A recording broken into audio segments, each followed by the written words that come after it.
Chapter 11. "Thanks for going with me today," Jeff said when they were standing at her door, their hands meshed between them as they had been since the baseball diamond. Safe. It all felt so safe to Lisa, and she had almost forgotten how that even felt before he showed up. "I had fun." "Fun?" he asked as one side of his smile came up. "I thought that word was taboo." She laughed. "It used to be." His gaze dropped between them and then twisted back up to find hers. "So, what's changed?" The laugh faded from her as she looked into his eyes, feeling every single thing she had felt since the first time she had surprise attacked his arm. "You?" "Oh," he said softly. "I could have sworn it was you." His free hand slipped up to her neck and traced through her hair. Fight was the last thing going through her mind as he closed the space between them. Joy was so much closer.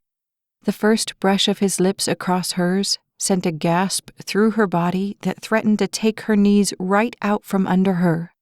Not one single atom escaped the heat that surged through her with that touch. Rock solid and yet intoxicating, his arms wrapped around her, pulling her closer until she could have melted right into him. His lips found hers again, and haze clouded through her mind. Suddenly, in all her world, there was only him, and that was perfectly fine with her. A heartbeat, and then two, and his lips left hers, but his arms had gone nowhere. Her body slipped into the protection of his, and the world was absolutely perfect for one single moment. "I've got to get home. Work tomorrow, you know," he said after several long moments of simply holding her. Still, he didn't let go. Instead, his lips brushed across her hair. Tenderly, her fingernail traced its way across his chest. "Can't you call in sick or something?" He laughed as he pulled back and leveled his gaze at her. "Oh, yeah, I've heard bosses love that." She wrinkled her nose at him. "Yeah, they're thrilled." "No." He pulled her back into the circle of his arms and tightened his grip. "I've got to go, but I'll be back." "Promise?" His smile was filled with only peace. "Promise." Life had never been so right in Jeff's world. For 2 weeks, they had been together at every available moment. When he was off and she gave up on work, they ate at her place. If she didn't, it was becoming increasingly easy to rationalize a trip to her office. He could help her lock up. She shouldn't be there so late by herself anyway. The excuse didn't matter. What mattered was that he could be with her, and that for one more moment, reality couldn't get in. It was Thursday, the 5th of June, when reality took its first real swing at them again. 2 days earlier, Lisa had gotten word that the school district had finally okayed the youth conference idea, and she had been working on it nonstop ever since. Jeff had even resorted to bringing supper to the office the night before. She hadn't really eaten so much as inhaled the food, but he was glad he could make sure she was eating just the same. Because she needed to talk to Hayes, they met in the fire station parking lot Thursday afternoon, planning to enjoy a long evening together. With him, days off seemed few and far between, so they had to squeeze them in when they could. "How's work?" he asked, catching her hand 2 seconds after she stood from her car. "Work. Joel and Kurt are having a contest to see who can come up with the dumbest campaign." "Who's winning?" "Not me." At the station door, he stepped in front of her and swung the door open. "Course I got mine," Dante said, rolling a tire back to the workbench from the truck where Hunter stood. "Didn't you get yours?" "Yeah, Tracy saw it too," Hunter said. "I just don't get what it is about women and formal dances. You'd think the prom would be enough to keep them happy for—" He stopped when he looked over to the door. "Oh, hi." "Hi," Lisa said, not sounding wholly comfortable. "Come on." Between them, Jeff took her hand. They walked over to where Hunter still stood, and Dante stepped back to join them. "Guys, you remember Lisa? Lisa, this is Dante and Hunter."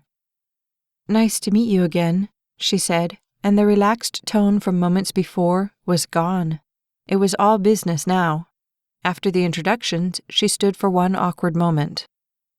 Is Captain Hayes?" She pointed up the stairs. "No, he was in the break room last I saw him," Hunter said, recovering before his partner. "Oh, okay. Thanks." She turned from them, and when Jeff snagged her gaze, he couldn't quite read everything that was written there. When she disappeared around the corner, Dante was the first to move. "Are you seriously kidding me?" "What?" Jeff asked. "What? How did someone like you end up with someone like her?" A hard ball of revulsion smashed into Jeff's chest at the implication. However, voices from behind them yanked his gaze that direction. Lisa, locked in conversation with Hayes, walked out from the dim hallway. "We're confirmed on October 16th and 17th. I was wondering if you could think of anyone else I could—" A blare so loud it lifted Jeff right off the floor, blasted above them, and simultaneously, all 5 of them looked up. "A 10-7 in progress on 3836 Silver Street. Repeat, 10-7 in progress, 3836 Silver Street. All units respond." "Crud, not today," Hayes said in frustration. Then he looked over to the little knot of firefighters. "Taylor, we're 2 guys short. You mind giving us a hand?" "Sure thing," Jeff said, and quickly he ran past her and the captain on the way to the lockers. "Give me 2 minutes. I'll be ready." It was like a whole sleeping system snapped awake around her. People she had no idea where they had come from were suddenly running in every direction at once. "Sorry, Miss Matheson, we're going to have to do this some other time," Captain Hayes said, but she was too stunned to do more than nod.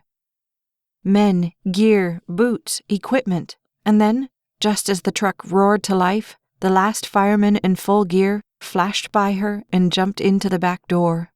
All the air vanished from the earth itself when he slammed that door closed. The blaring continued above her, but she hardly heard it as her eyes blurred against the sight.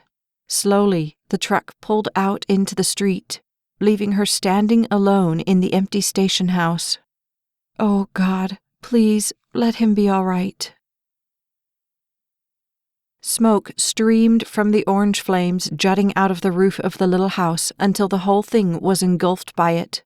Jeff ran back for the truck after cutting the power to the house with Dante.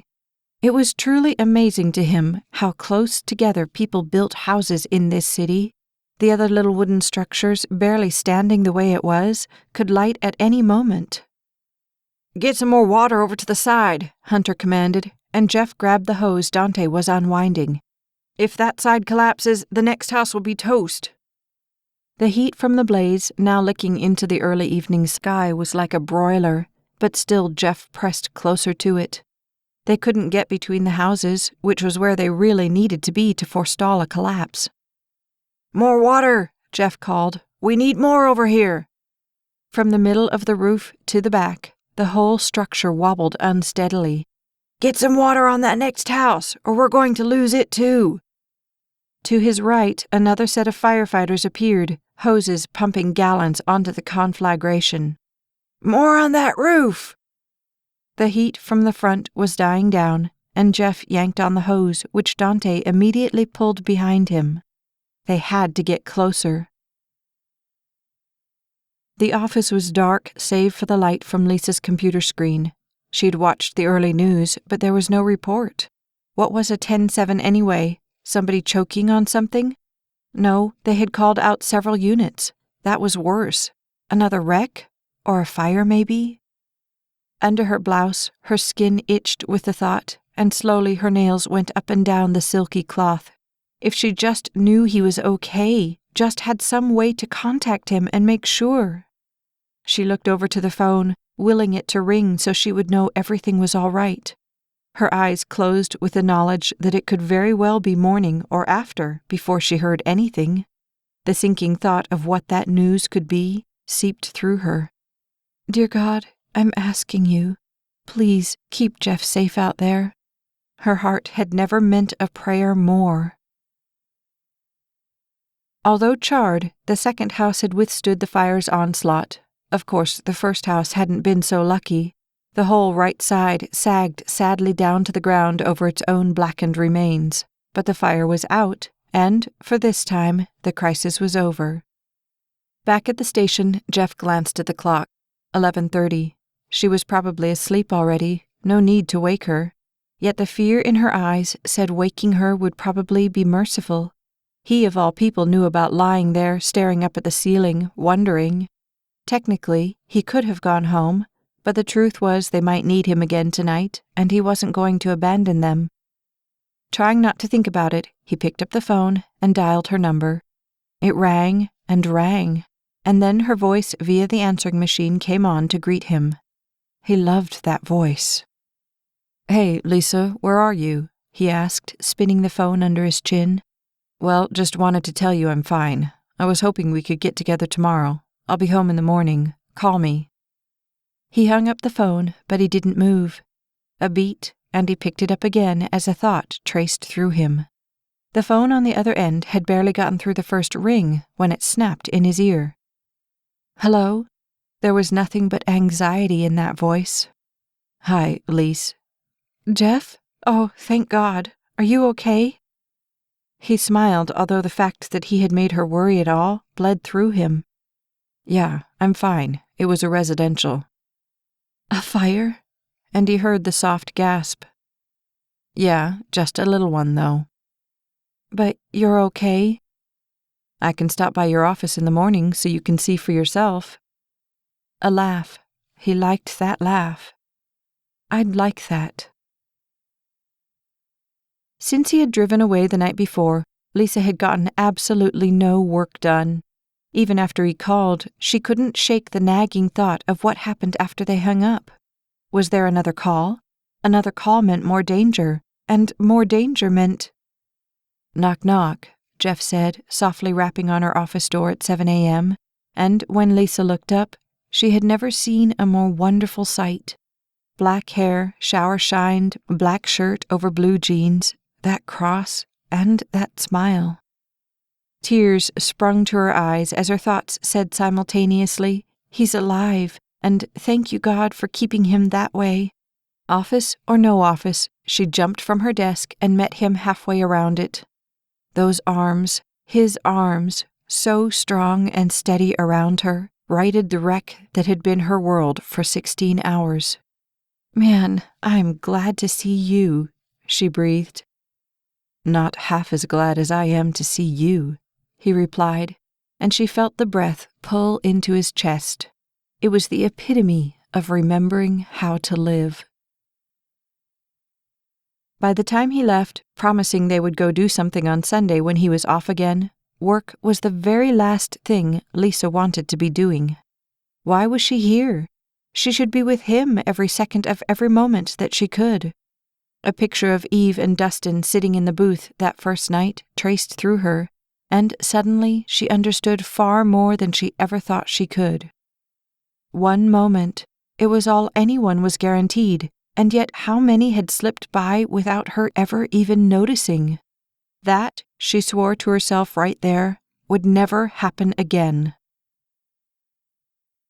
"I want to drive," Lisa said on Saturday as they drove out of North Houston to fly kites. Her kite was now tucked safely in the trunk next to his. "You sure?" Jeff asked, looking over at her, and those sunglasses did nothing but yank her alarm system to its knees. "Yes, I'm sure. What, you think I forgot how already?" He didn't bother to answer, just pulled on to the next exit, stopped the car, got out, and ran around as she dove into the driver's seat. The size of that steering wheel never ceased to amaze her. She looked over at him playfully. "Better buckle up." With a laugh, he complied. Slowly, she exhaled, put her hand on the gear shift, one foot on the brake, and one on the clutch, marveling at how easy he made this look. She looked out the windshield, put the car into gear, and looked behind her. "Let the clutch out," she said softly. "Gas." The car jerked forward, but didn't die. "Very nice," he said appreciatively. "First gear," she replied. "It's a start." Monday night, when she heard the 2 soft knocks on her office door, Lisa's breath caught. He wasn't supposed to come, but she wasn't surprised. Still working? Jeff asked with half a smile. Man, you work more than anybody I know. Besides you, of course, she said. He shrugged. Of course. He held up a bag. You hungry? Starving. I thought so. He went to work clearing a corner of her desk. Opening the bag of food, he nodded to her computer. What are you working on? Speaker schedule for the youth conference. I've still got all these holes, and I'm at the bottom of who else to ask. Carefully, he pulled one styrofoam plate of food out and handed it over to her. Who do you have so far? Hayes, who I'm praying doesn't no-show on me. Fletcher with the police department, who's not a whole lot more excited about the deal. Doug Parsons from the city engineering department. A couple guys from the drilling rig off of Galveston. Some volunteers from the homeless shelter. And then, not much. She picked up a fork and dipped it into the mashed potatoes as he sat down in the chair across from her. Man, these are good. Where'd you get this? Sheepishly, he looked up. I thought it might be nice to eat something other than takeout for a change. Her eyebrows reached for the ceiling. You made this? He shrugged. No big deal. You cook like this, and I've been cooking for you? Ugh, now I'm embarrassed. However, embarrassment didn't trump hunger as she dug into the pile of roast, which fell apart across her fork. It's food. Her gaze drifted over him. You cook, you clean, you save poor stranded souls from the top of rock-climbing walls. Is there anything you don't do well? Part of the smile faded from his face. A few. He didn't look up for a moment. Hey, how about the healthcare field? That would be interesting. She nearly dropped her fork to get to her pen. Now that was way too obvious. I even know a guy on one of the EMT squads in town. Well, I kind of know him. I could see if he'd be interested, if that would help. Help? Are you kidding? She wrote that down. What else you got? They had rounded out the list with people in landscaping, construction, mechanicking, banking, and travel. In addition to the main list, they had even compiled a just-in-case one so that by the time they were walking to the cars, Jeff should have been ready to call it a night. However, the last thing he wanted to do was go back to his empty apartment alone. You going to be okay getting home? His heart asked for him, noting the slow droop of her eyelids. I've never had any trouble before, she said slowly, but you never know. Well, I could follow you, if you want. If I want? Now there's a trick question. He held up his hands, dragging one of hers with his. No tricks, promise. Pushing her eyes open, she nodded. At her car, he helped her in and shut her door. The GTO roared to life underneath him moments later, and for the first time, she wasn't driving away from him. As he followed her through the streets, his brain said this was silly. She was dead tired, and he wasn't much better. Home made far more sense, except sense didn't have anything to do with this. When they pulled up to her apartment complex, he was at her car door before she even got it open. There was something about opening that door for her that felt so right. One heeled foot at a time, she slid out, and he shut her door. The night, soft and hazy, enveloped them as he took her hand and led her across the parking lot. He glanced over at her, and the lids of her eyes were closed even as they walked. You look wiped out, he said softly. I'm trying not to, she said, but her eyes never really opened. They crossed into the grass. I should let you get some sleep. You don't have to. Gently he smiled as under one of the little trees he stopped. You didn't have to put up with me tonight either. His arms pulled her to him, and he noticed how the curve at the waist of her gray skirt fitted neatly into the palm of his hand. He knew she wanted to say something, but she yawned instead.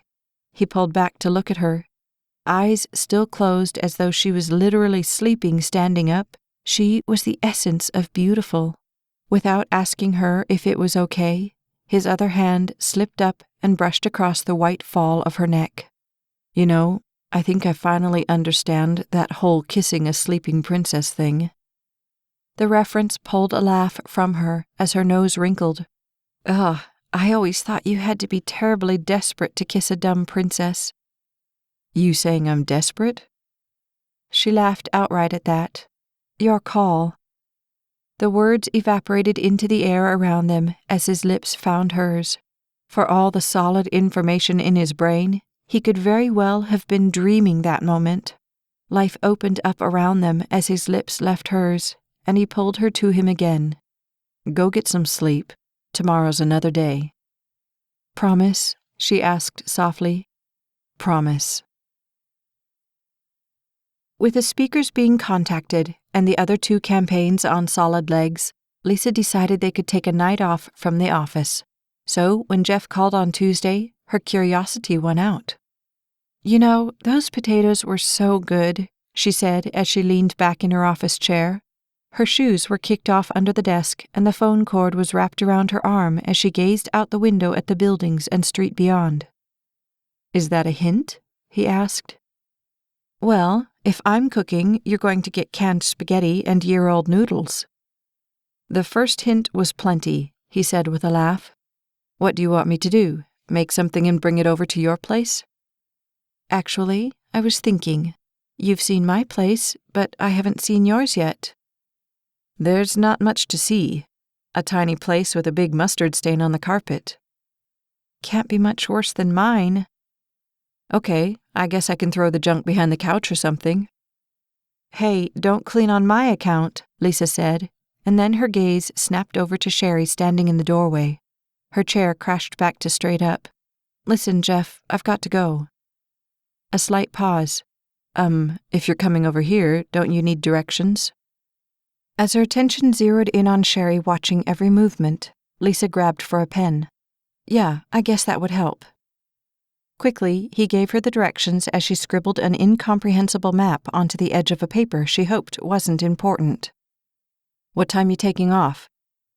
Midnight if I don't get going, she said. Great, everything should be nice and burnt by then. Despite the interested gaze of her secretary, Lisa laughed. 7?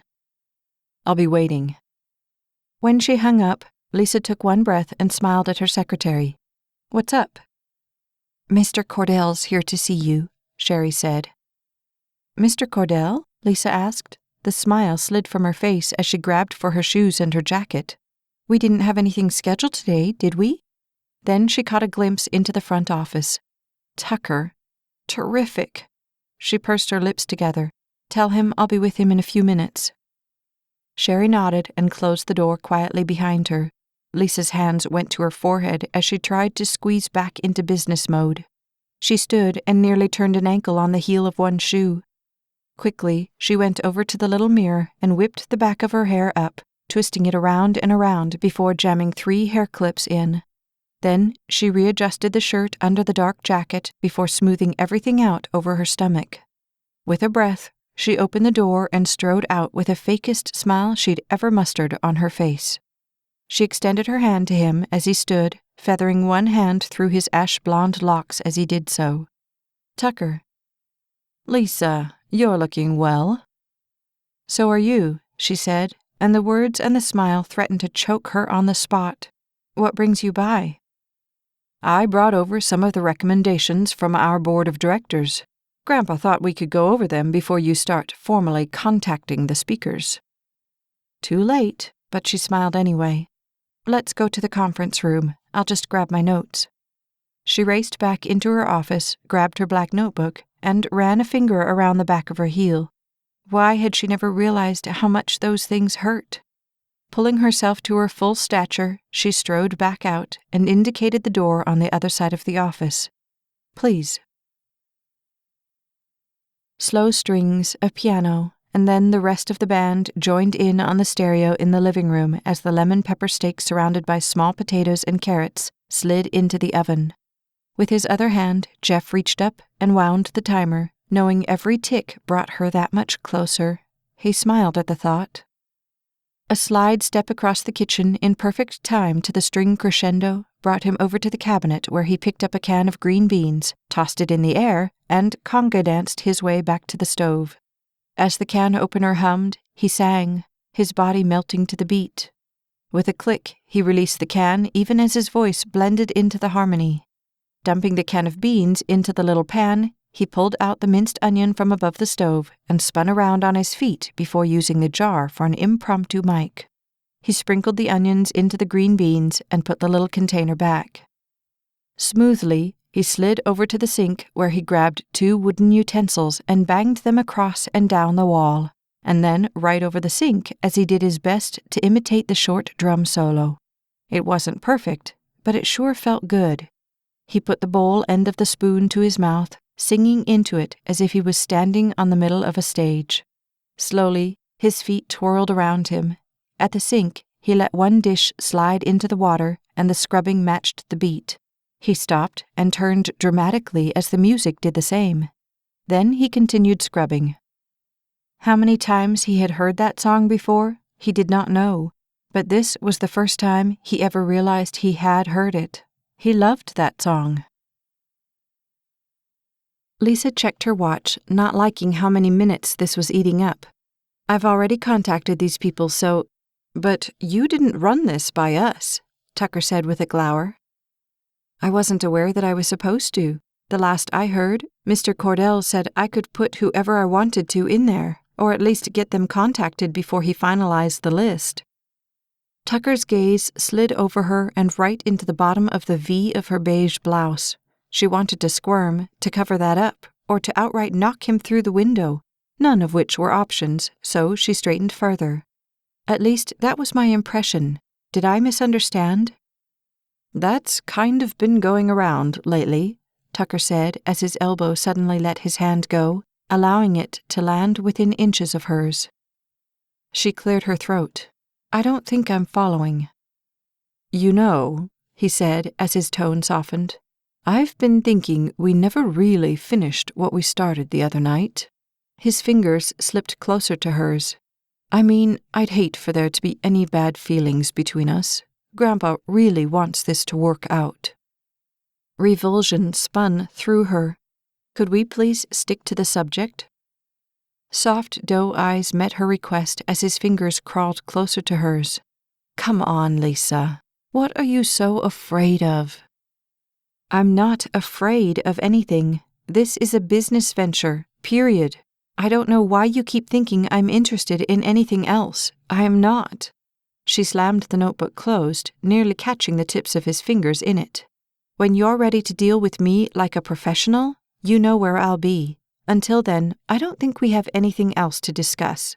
She stomped her way to the door, which she opened, realizing with a start that Sherry was already gone. It doesn't have to be like this, Lisa, Tucker said, his voice becoming snake oil soft. Think about it. We could be so good together. Lisa turned and leveled her gaze at him. Listen carefully, because I am only going to say this once, and then I'm going to call security. I am not now, nor have I ever been interested in pursuing anything personal with you. In fact, if I could just deal with your grandfather and leave you totally out of this altogether, that would be peachy with me. However, it seems that I am stuck with you. So, in the future, when you come for a meeting, I'd appreciate it if you'd stick to the topic and leave your comments and innuendo at the curb. Now, if you don't mind, I have plans this evening. She knew better than to simply walk out. He would follow her, and in her office, with him at the door, there would be no last-ditch escape route. Still, when he stepped past her in a huff, Lisa's skin did a rolling earthquake move down her back. Then, at the outer door, he stopped, turned, and the look in his eyes was pure evil. I'll be sure to give Grandpa an update. And then he was gone. Hate seeped through her. On the wave of her anger, she hurled her notebook at the door. With a deep growl, she stomped over to the door and locked it, just in case. Pulling her sanity back with a yank, she jerked the notebook off the floor and tracked her way back into her office. Another hour gone, and nothing to show for it. Her gaze checked her watch, although she barely saw it. 6:45. She really needed to sit down and do some more work, but at the same time, she knew she would get nothing done. In frustration, she snapped off the computer and grabbed her purse. The feeling that Tucker might be waiting when she opened that door slipped into her consciousness. Defiantly, she straightened her clothes, put her chin in the air, and walked slowly to the door. The empty office would be the only one who would ever know how thoroughly Tucker Cordell had rattled her. There were no candles. By the time Jeff thought about them, it was too possible that she would show up and he wouldn't be there. However, everything else was ready when her knock sounded on his door at 7:15. He swung the door open, and his arm slipped up the side of it at the sight of her. "Hi." "Hi," she said, her gaze bouncing up and down but never really landing on him. He noticed the hair, knotted tightly at the back of her head, the curve of her dark gray suit, and the strapped heels at her feet. She looked so much like she had that first night that his mind traced back there unbidden. "Come in." "Thanks." As she stepped past him, she wound one stray strand of hair over her ear. However, once she was in, she didn't move. "Oh, here." Trying to breathe, Jeff guided her into the living room and to the black couch. "Here, have a seat." Awkwardly, he grabbed the remote to turn down the music, but dropped it halfway up. It clattered to the floor. Frustration poured over him as he bent to retrieve it and snapped the volume button. Then he glanced at her, seated on his couch in his apartment, and logic scrambled. Can I get you something? Water? Tea? I made some sangria, but I didn't know if—" "That sounds good," she said, but he heard the hesitation and the harshness. "If you want something else, I could—" "No." She laughed softly, as if forcing herself not to attack or run. "That sounds fine." He hated that tone. It screamed her unease. However, not wanting to argue, he went into the kitchen and filled 2 drinking glasses, willing himself to keep them upright until he could get one into her hands. When he crossed back into the living room, the 45-degree angle her knees made as she sat perfectly straight on the couch caught his attention. "Sorry, I don't have wine glasses." "That's okay." She accepted the drink from his hand without really looking at him and took a sip. The smile didn't make it all the way to her lips. That's good. You made this?" "It wasn't hard."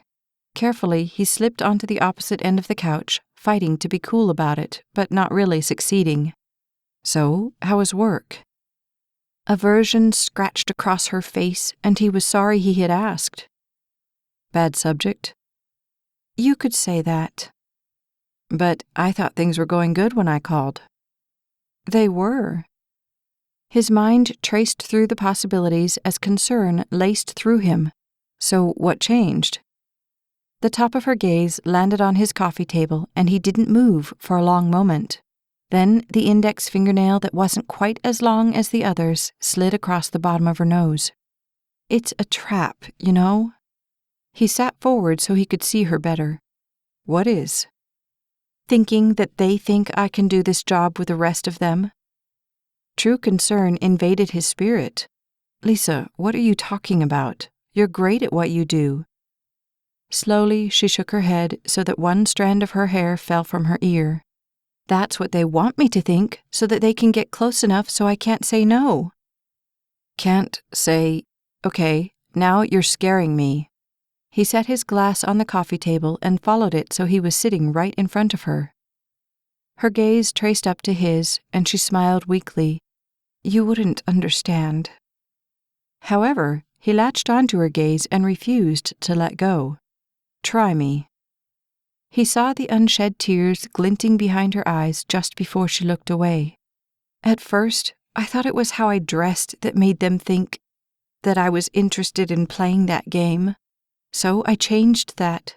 Power suits, the most intimidating ones I could find. I even wore reading glasses for a while in college. Not that I needed them, just so maybe they would distract them from the rest of me." She sighed. "But they were such a pain. I finally figured if I just turned every guy down who asked me, that would fix the problem. Become an ice queen and they'd leave me alone. Then they got smart." The story stopped, and his protective side jumped out. "What do you mean, smart?" For a moment, he thought she might simply stand and walk out. It was a lovely evening and all that, but then her head shook slowly. When I was in college, I was on the debate team. I did everything I could to prepare for every single competition, whether it was just a classroom thing or more.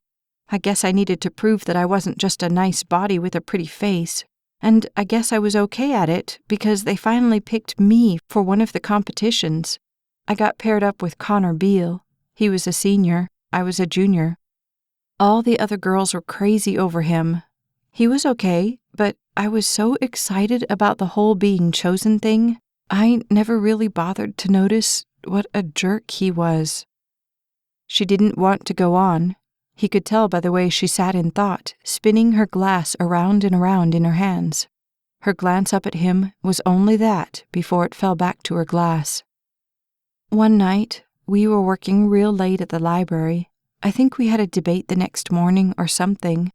He thought we should go over to his place because the library was going to close and we weren't near done. She laughed softly. Stupid me. I thought that was a good idea. The spinning liquid in her glass slowed. You know, I honestly thought he liked me because of what I brought to the team, when what he really liked was what he thought I could bring to his bed. The words, spoken so softly, felt like a sucker punch to Jeff's gut. If he could have flattened the guy, this Connor Beale, he gladly would have in that moment. It wasn't long after we got to his apartment that I figured out what an idiot I'd been to come in the first place. I didn't want to. I wanted to tell him no, but I knew if I did, he'd find a way to get me thrown off the team. We ended up sleeping together, if you could call it that. She nodded as the tears came in earnest then. It didn't matter. I was off the team in 2 weeks anyway. Horror clawed through him. You got thrown off the team? Softly, she laughed, and then she looked right at him. No, I took myself off the team. It was too humiliating to face him sitting at that table every day, and I knew if I gave him another chance, it wouldn't be any different the second time around. In 3 days, I was replaced, and no one ever really knew the truth. The suits, the hair, the stay in your space or else stance, they were starting to make way too much sense. It's funny, she said sadly. I keep thinking one of these days guys are going to get the hint, but I'm beginning to think that isn't going to happen. That guy, he said, putting the last piece into place. The one with the leadership thing. Her gaze traced the other way across the room as she nodded, and his heart plummeted. Either way, I lose, she said softly, and the hollowness of her voice slid him back to the couch next to her, where he put a tender arm around her shoulders. Her eyes fell closed as she slipped into his arms. If he could just hold her here forever, make all the bad vanish, if he could erase her pain and show her that she had far more to be proud of than how her body looked to the outside world, if he could prove that having fun and letting your guard down didn't automatically mean you were a target for hurt and humiliation, if he could just do that, then the rest of life could take care of itself. Hey, you know what? He asked, bending his head to look at her. Dustin called this morning. Seems they're a man short on the basketball court for next Saturday. She laughed as she ran a finger under her nose. I think Dustin's always a man short for something. Are you sure that's not just an excuse? No, he said with a smile. But it sounds like fun anyway. What do you say? I say, she pulled herself up from his arms and sniffed the air. Something smells like it's burning. Supper! In a breath, he was off the couch, racing for the kitchen. The clattering he made as he pulled the now burnt store-bought pie out of the oven made far too much noise for his jangled nerves. He threw it onto the stove burners. Dang it! It was then that he felt her presence behind him. Well, so much for the cherry pie. Slowly, she stepped over to where he stood and surveyed the charred crust. You got a knife? You're going to eat that? He asked, arching both eyebrows at her. Just get me a knife. Without further protest, he pulled the drawer open next to her, and she reached in and grabbed a butter knife. pot holder in one hand and pie in the other, she took it to the sink and angled it carefully. "I don't have a garbage disposal," he said with concern as he stepped up a heartbeat away from her. "Won't need one." Her hand moved the knife back and forth over the top of the pastry, sending blackened flakes raining into the sink. "Apparently, you didn't graduate from the Lisa Matheson School of Cooking." "No, I think I missed that one," he said, thinking that it sounded like a course he'd be more than interested in taking. "What's this lesson called?" "It's called, 'Oh my gosh, I forgot I put something in the oven.'" He shook his head and laughed. "You're something else, you know that?" "So I've been told." She held up the pie. "How's that?" "Marvelous. Let's eat." "You really don't have to worry about those," he said when the meal was over, and Lisa stood to carry the dishes over to the sink. "I can get them in the morning." "You cooked. I can clean." Carefully, she removed her jacket, laid it on the side counter, and rolled up her beige-colored sleeves. "Where's your soap?" He stood from the table, bringing another handful of dishes with him. "To the left, bottom shelf." The water splattered up as it hit the bottom of the sink, and she put some soap in over it. She wound a piece of hair behind her ear and pulled the sponge from the back of the sink as he stopped right behind her. The voltage from his proximity to her snatched the breath from her chest. "You can just set those there," she said, indicating the side of the sink. The edge of the royal blue jersey brushed her arm, and she almost dropped the dish in her hand. "So, where'd you learn to cook like that anyway?" "What, burnt store-bought pies?" Her gaze leveled at him. "No, ding-dong, the 3-course meal before that." "Oh, that." He shrugged. "I got tired of peanut butter and jelly sandwiches." She laughed. "Takeout?" "Too expensive." 2 more dishes slid to the cabinet next to her.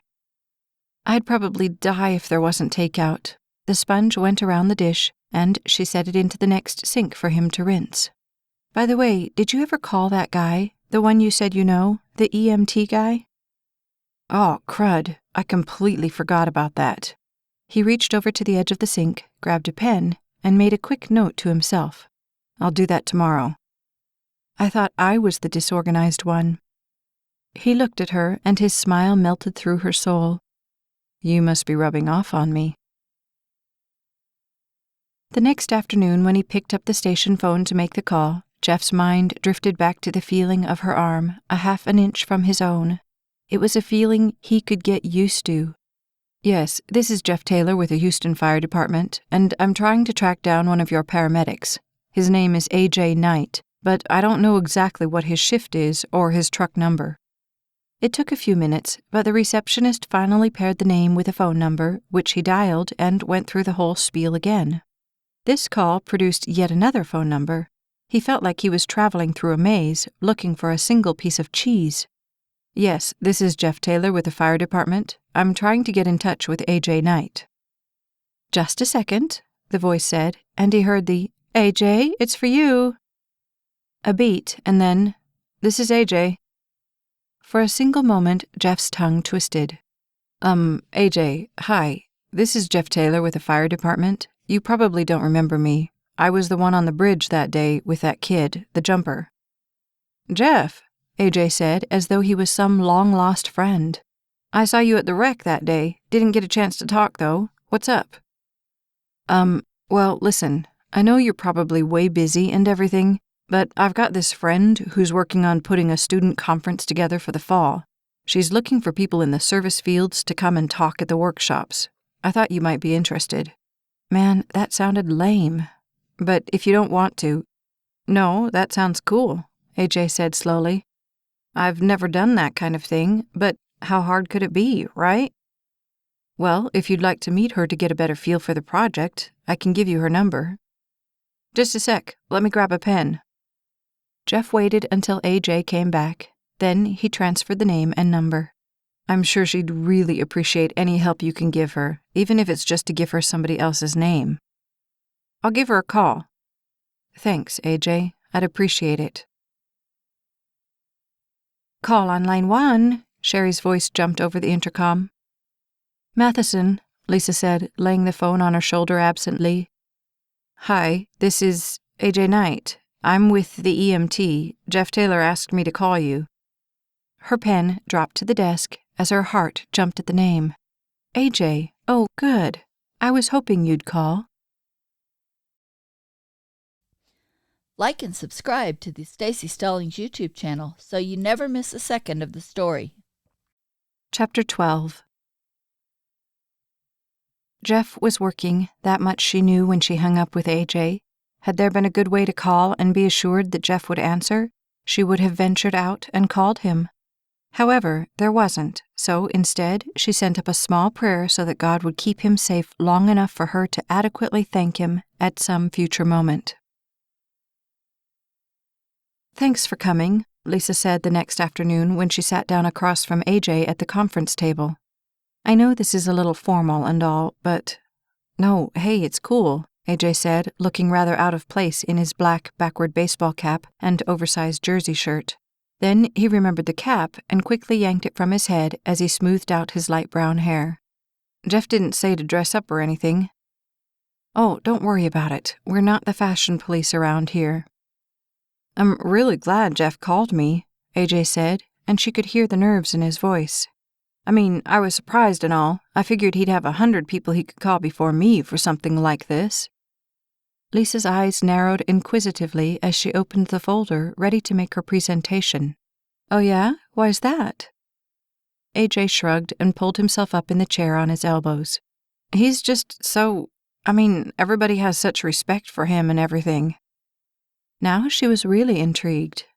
"Well, I have respect for all of you guys. I never realized how tough your jobs are. Getting in there, risking your life to save others. That's pretty awesome."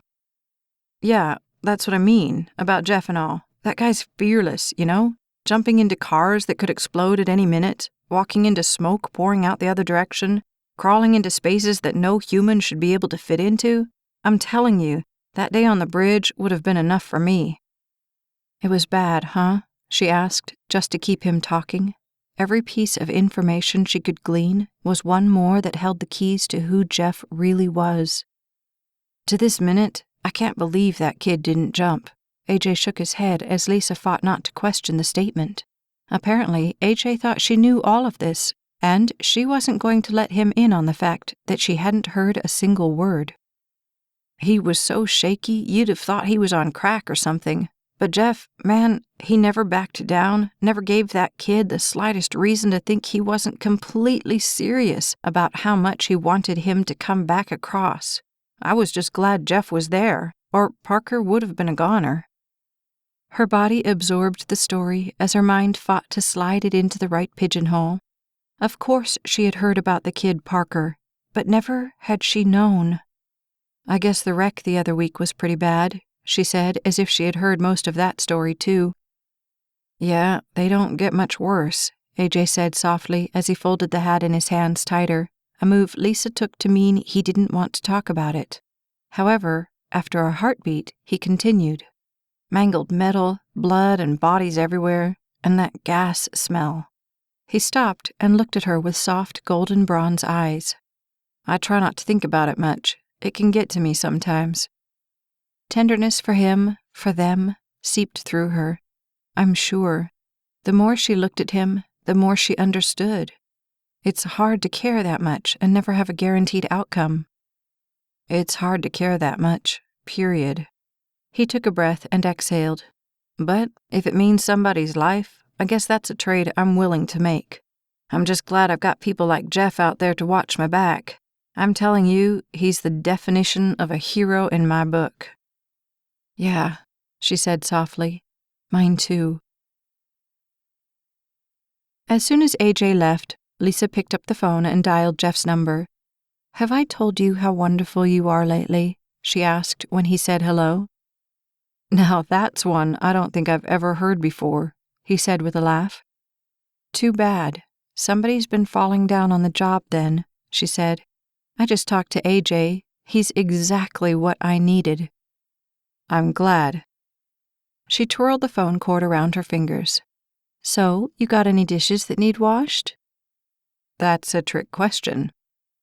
"Just asking," she said innocently. 7. "Let's make it 6." 6 it is.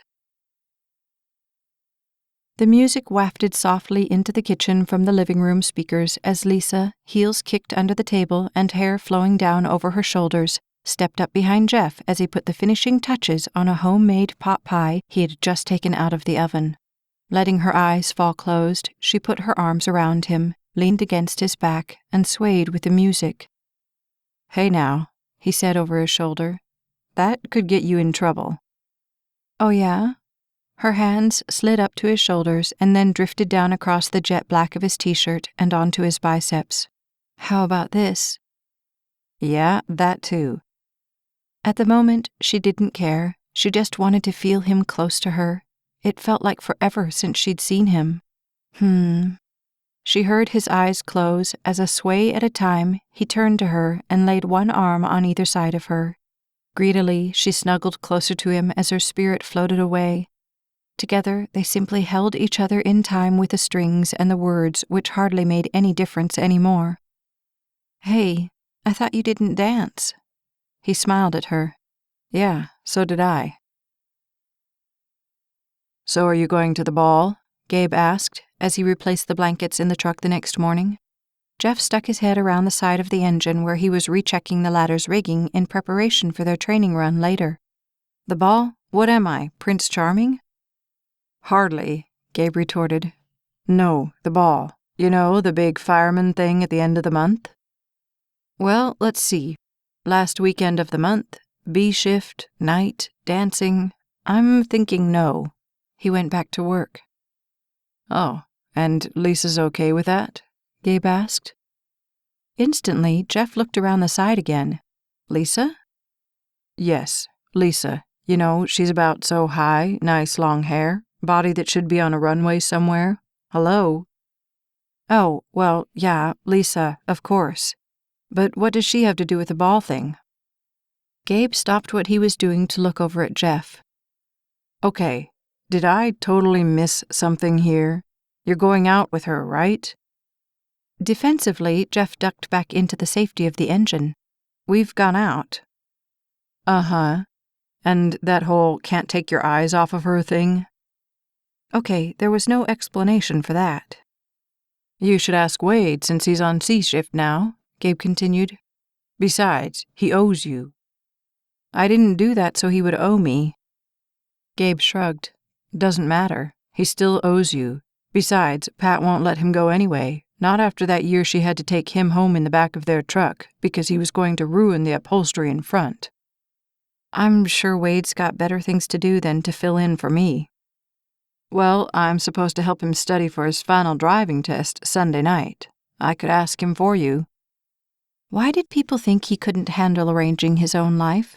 "Thanks, but I don't think the fireman's ball is exactly my style." However, Gabe's face implied that the idea wasn't dead. Jeff's only hope was that he would somehow forget the whole dumb thing. The thought of accidentally dropping something off the top of the truck occurred to him, but it wasn't worth that. Almost. It had been the longest 24 hours of Lisa's life, and when the clock wound around to 4:30 on Friday evening, she could take being away from him no longer. Grabbing her purse and the inch-thick leadership folder, she strode out. "I'm going to take off." "Late meeting?" Sherry asked, looking up. "Yeah, something like that." The first thing Jeff noticed when the truck pulled back to the station on Friday at 5 was the little white Cavalier sitting at the edge of the parking lot, and his heart jumped at the sight as he struggled out of the last of his turnout gear. Come on, Taylor, it's just a car. But the fact that it could be her car twisted through him. That was ridiculous. What would she be doing here on a Friday evening? If nothing else, she knew he was working. They'd talked about it the night before. True, neither of them were really focused on work at the time, but still, that white Cavalier held out the hope of seeing her again. When they pulled into the station, it took only seconds to spot the car's owner, tucked securely between Captain Hayes, Dante, and Hunter, whose hazmat class had just adjourned for the evening. Something in the middle of Jeff didn't like the arrangement at all. Telling himself it would be ready in case of a call, Jeff left his gear in the truck and jumped to the ground. "Jeffrey," Dante said by way of greeting when Jeff started over to them. "Have you seen this production Lisa's putting together?" A slow step at a time, Jeff approached the group as his hands found the pockets of his pants. "They're going to have like 500 kids at this thing," Dante said. "Man, I would have killed to go to something like this when I was in high school. Then maybe I wouldn't have wasted 6 years changing majors." Jeff's gaze caught hers, and he smiled slightly as Hayes looked at his watch. "Well, boys, looks like that's a day. Thanks for bringing that by, Lisa. It's looking good." "You're welcome," she said, nodding. "I'll let you know how the registration goes in August." "Good enough." And Hayes turned from the group and made his way out the front door. "So, Lisa," Dante swung an arm over her shoulder, which Jeff immediately wanted to knock off. "Save me a dance at the fireman's ball, okay?" "The fireman's ball?" She stumbled as she wound a piece of hair over her ear. "Yeah," Dante said. "You're coming with my man here, right?" Dante's other arm dropped over Jeff's shoulder. "Oh, yeah," Lisa said, recovering. "Yeah, I'll save you one." "Cool." He smiled and backed away. "Come on, Whit. I've got a date tonight." "Lucky you," Hunter said unenthusiastically. "See ya, Lisa." "Yeah, see ya," she said softly. Neither she nor Jeff moved until Bip and Bop had vacated the room and closed the door behind them. Fun guys. "You think?" Then he really looked over at her. "This is a surprise." Her gaze bounced to the floor. "Yeah, well, I needed to show the captain our latest schedule. He said I could meet him here." "Oh," Jeff nodded. "Mind if I look?" His hand came up expectantly. A hesitant inch at a time, she pulled the folder away from her chest and handed it to him. He took it, but quickly realized that holding it, reading it, and keeping the pages corralled while standing in the middle of the station was a feat too arduous for his stumbling brain. "Mind if we sit?" he asked, indicating the mesh steps. She shrugged and followed him over. He waited for her to choose a step before he took the one immediately down from her. Slowly, he thumbed through the papers. "So you got in touch with the construction guys?" "Confirmed this morning," she said. "And the travel agency?" "I'm meeting with the owner on Monday, but she sounded excited about it." He examined the paper with the master schedule, and one entry dropped a lead ball into his stomach. "What's this computer one?" "Oh, that's something the Cordell Board of Directors came up with. I figured it was a good addition." "Sounds good." Wishing he could brush his feelings away as easily, he slipped that paper away to read the letter she had sent to the superintendent and principals. Top-notch, as always. Hayes sounded impressed. "Yeah, at gunpoint," she said with a laugh. "Your friends didn't exactly give him room to sound anything less than enthusiastic." Sliding to the side, he leaned against the wall even as he continued down through the file. "You know who would be good?" "Who's that?" "That guy, the one who owns all the dry cleaners in town." "Dry cleaners?" "Yeah, he was in the paper last week. Came here from Vietnam or Japan or something. Didn't have a dime, and now he owns like 3/4 of the dry cleaners in Houston. It was an amazing story." "Do you remember his name?" Jeff leaned his head back against the wall as if he was trying to read it out of the air. At that moment, his attention snapped to Gabe, who had just come into the room. "Hey, Gabe, what's that guy, the one with all the dry cleaners?" "Takashi?" "Yeah, that's him. Takashi Suni. You should call him." Gabe strode to the stairs and started up them. "Excuse me, got some people to check on." Simultaneously, Jeff and Lisa slid their feet out of the walkway. When Gabe was gone, Lisa leaned down to Jeff's ear. "I think I'd better go." "Go?" he asked in surprise. "Why?" "You're supposed to be working." "I am working," he said seriously. "I'm helping you put the best face on the fire department's newest ad campaign." "This isn't the fire department's ad campaign." Half his smile went up, and he raised his eyebrows. "Close enough. Come on, at least let me get through the rest of this." She sat, still fidgeting behind him. "Now, I like this one."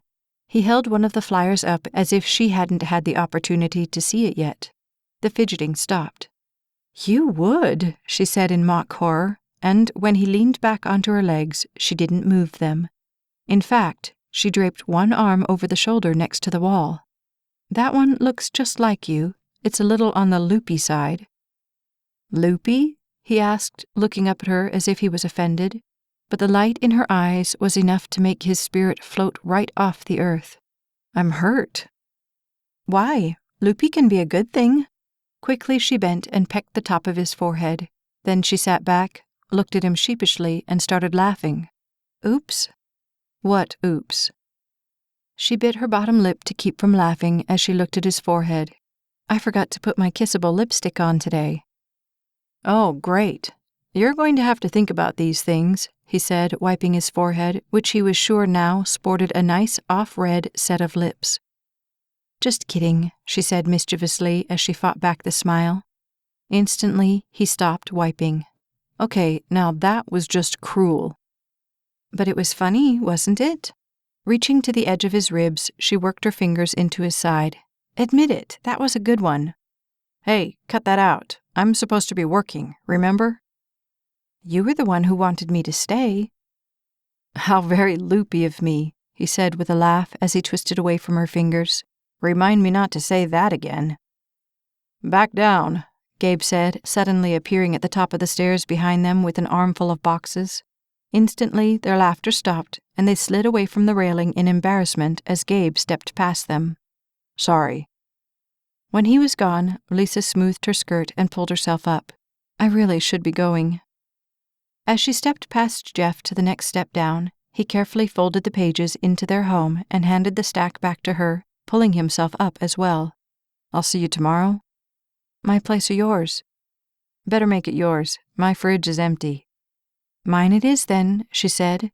With a quick check to make sure they were alone, she tiptoed back up to him and caught his lips with hers. Then she backed up with a wink. "Take care." "You too," he said, feeling her slipping away as she went down the bottom 3 steps. "Oh, Lisa." He leaned on the railing as she turned. "Spaghetti's fine." A small smile, a nod, and she left. If it weren't for the leaving thing, his life would have been perfect.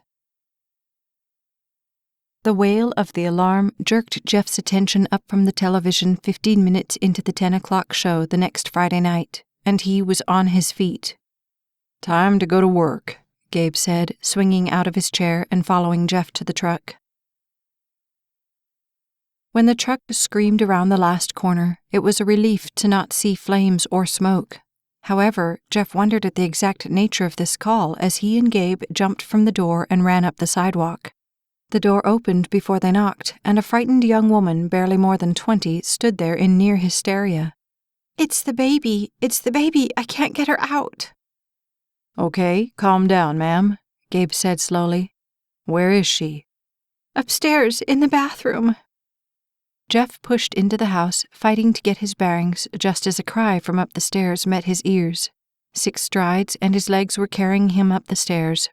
"How long has she been in there?" "I don't know, 30, 45 minutes. I tried to get it open, but I can't find the key, and she's been screaming and screaming." The mother followed them up to the 2nd floor, where Jeff banked and met up with the door from which the screams were emanating. Carefully, he laid his hand on the door, willing the knob to just turn, but it didn't. He bent down and examined the knob. "I didn't think she could lock it," the mother said. "What kind of lock is it?" Jeff asked.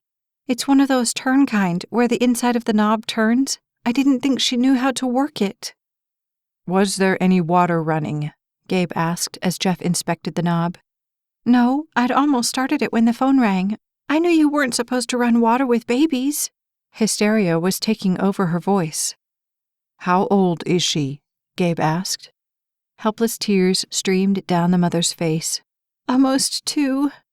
"What's her name?" Jeff asked as the terrified screaming on the other side hit a crescendo. "Alicia." "Hey, Alicia," Jeff said in a soothing voice as he stood and knocked softly on the door. "Hey there, my name's Jeff, and we're going to get you out. Okay, sweetheart? But listen, you're going to have to be a little patient with us. This might take a minute or 2. The volume of the screams decreased a notch. "You must be a big girl to do something like this," he continued as his hand jiggled the knob, but it held fast. "How are you at picking locks?" he asked Gabe, who stood behind him. "It's not my specialty." Jeff exhaled as the little screams escalated again. "I'm going to need a screwdriver or something flat like that." Gabe turned to leave. "You might bring a hammer too, just in case." He heard the gasp, and he looked over at the mother. "It's okay. We can get in without hurting her." Gabe left. "How big is the bathroom?" There's a sink right by the door, and then the toilet and the bathtub." "And there's no water in the tub?" "No." He nodded and bent back by the door. "Alicia, sweetheart, how you doing in there?" Sobs of fear, but the screams had dissipated. "Yeah, I hear you. I'm not big on tight places either," he said. "Listen, I'm going to need you to do something for me. Can you?" He waited, pleading with God to do his part on the other side of that door. "I need you to go over by the bathtub, okay? Can you go over to the bathtub for me?" It was difficult to tell, but he thought the sobs moved. "Here you go," Gabe said, holding out the screwdriver and the hammer. Jeff chose the screwdriver. "Alicia, hang on, sweetheart. We'll have you out of there." He bent down to the door. "Let's hope this works." Carefully, he fitted the end of the screwdriver into the notch on the knob, but with little light to guide his hand, it slipped off and cracked into the door. Fear from the noise jumped out from the other side of the door out at him. "It's okay, Alicia. It's okay. It's still just me. Hey, do you know how to count to 5? Tell you what, why don't you count with me? 1, 2... Fitting the screwdriver back into the notch, he turned it slowly, willing it to work the lock. 3, 4, 5... The door sprung open. Hallelujah. He stood and stepped back, knowing that a man in black boots and full fire gear wouldn't exactly be a calming sight for the frightened little girl. In half a heartbeat, the mother had the little girl in her arms and was kissing the top of her head and sobbing. Alicia, frightened and wary, stuck her thumb in her mouth as big teardrops shone in her tiny eyes, framed by a plethora of blonde curls. "Hey, kiddo." Jeff cocked his head so he could look at her as he reached over and ruffled the soft locks. "You had us pretty worried there, you know that?" Through her tears, the mother smiled as she bounced the little girl in her arms. "Tell the nice fireman thank you. Can you tell him thank you?" The fear never left the little eyes. "That's okay," Jeff said with a quick wink at the child. "That's what we're here for." Although she was fighting the tears, it was clear they were winning as the mother looked at him. "Thank you so much." He smiled. "No problem. Glad we could help." "You know," Gabe said as he swung into a chair next to the one Jeff occupied when they were back at the station, "I'm curious." "About what?" Gabe looked at him for a long moment as if deciding if he should really ask the question. "I've been watching you, and I can't really explain it, but you always seem to know exactly what to do, exactly how to calm people down. Why is that?" Jeff shrugged. "Never really thought about it." The intensity of Gabe's gaze narrowed on him, and Jeff felt it to the core. "It's like you know what they're thinking. It's like you've been where they are. How do you do that?" "I don't know. I guess I just think how I would feel if I was them." Slowly Gabe shook his head. "It's more than that. It's like they can sense that you know, like they trust you completely the minute you start talking to them." "I didn't know that was a bad thing," Jeff said, laughing even as his insides curled into a tight ball. "I didn't say it was a bad thing," Gabe said. "I just wish I knew how you did it, that's all." "If I knew, I'd tell you." The words barely made it from his heart. "Yeah," Gabe nodded and stood. "Well, if you ever figure it out." Never miss a second of the story. Like and subscribe to the Staci Stallings YouTube channel today. Chapter 13. 17. Dustin dribbled to the center of the court Saturday afternoon as Lisa sat on the bench watching and clapping absently. The sunshine pouring down on her felt heavenly. Shorts and a tank top were hardly her style, but they sure felt good today. She leaned back, resting her elbows on the hard wood behind her. On the court, Dustin drove around one side and passed the ball off to Jeff at the last second. Instantly, Jeff drove in underneath the flailing arms and flipped the ball up to the net. It rolled around and back out again. 6 bodies went up for the ball, crashing together in one twisted knot. It was nice he had this Saturday off, but she was already dreading next Saturday, when all she could do was sit and watch the clock, ticking off seconds until he was safe again. She hated those Saturdays, and those Mondays, and those— "Foul!" Jeff yelled as he tried for another shot and got hammered by an opposing player coming the other direction. Panting, they stood under the basket, and Jeff took the ball. The shot bounced off the front of the rim with a clang, and 3 guys dove for it. Had Lisa tried that, she would have been bruises from head to toe, but they seemed to be thoroughly enjoying getting bashed to pieces by the other guys on the court. "Well, Lisa, Dustin said you were coming," Eve said, swinging up next to Lisa without so much as a hi. "So you got conned into the wide world of sports again, huh?" "Basketball, softball, I'm becoming a regular Howard Cosell." Eve laughed. "Wait till it's time for skiing." "Oh, Lord, I don't want to know." As the body-smashing game continued on the court, Lisa's gaze slipped back to it. Something about Jeff with no shirt on riveted her gaze to him so that she had to think it wasn't humanly fair to do that to a person. "So, how are things up north?" Eve asked. "Is Jeff behaving himself?" Lisa laughed at that. "Always. Me, on the other hand." Eve's gaze joined Lisa's on the court. "Basketball's so much better than softball." "I'm not arguing." From the top of the key, Dustin pulled up into a jump shot, and the ball swished through the net. 21! Woohoo! The 2 women clapped on cue. "What do you say?" Dustin asked as the 5 others stood with their hands on their hips, fighting for more oxygen. "Best of 3? "You're on," his opponent said, grabbing the ball. When Jeff shook his head in exhausted exasperation, Lisa laughed. He wasn't going to back down, but though the spirit was willing, the body was hardly awake enough to compete for hours on end with 5 guys who hadn't been on call and awake the whole night before. From what she could tell, he was liking the new shift better, but she knew he was still adjusting to life at the fire station, if, in fact, someone could ever fully adjust to that life. "It's nice to see Jeff getting out," Eve said, although her gaze never left the court. "All Dustin had to do this time was ask. Usually it's begging, 'Please, Jeff, please, please. We promise we won't try to find somebody there who'd be perfect for you.'" She laughed. "He's such a hermit."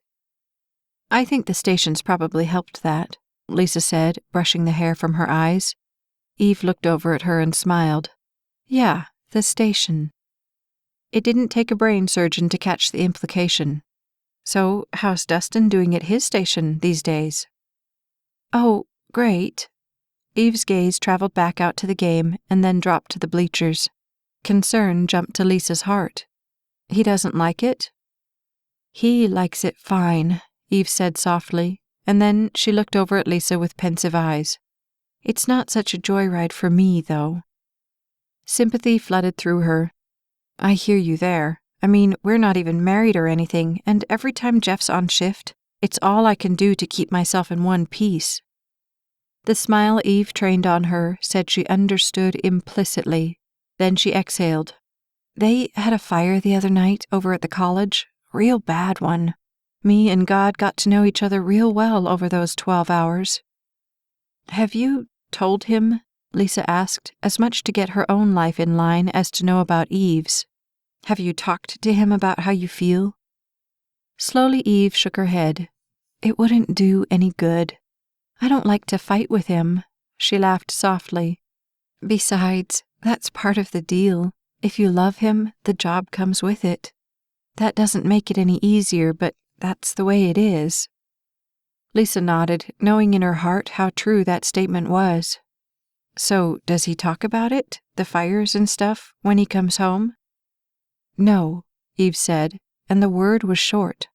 "That's honor code or something. The fire stays at the fire.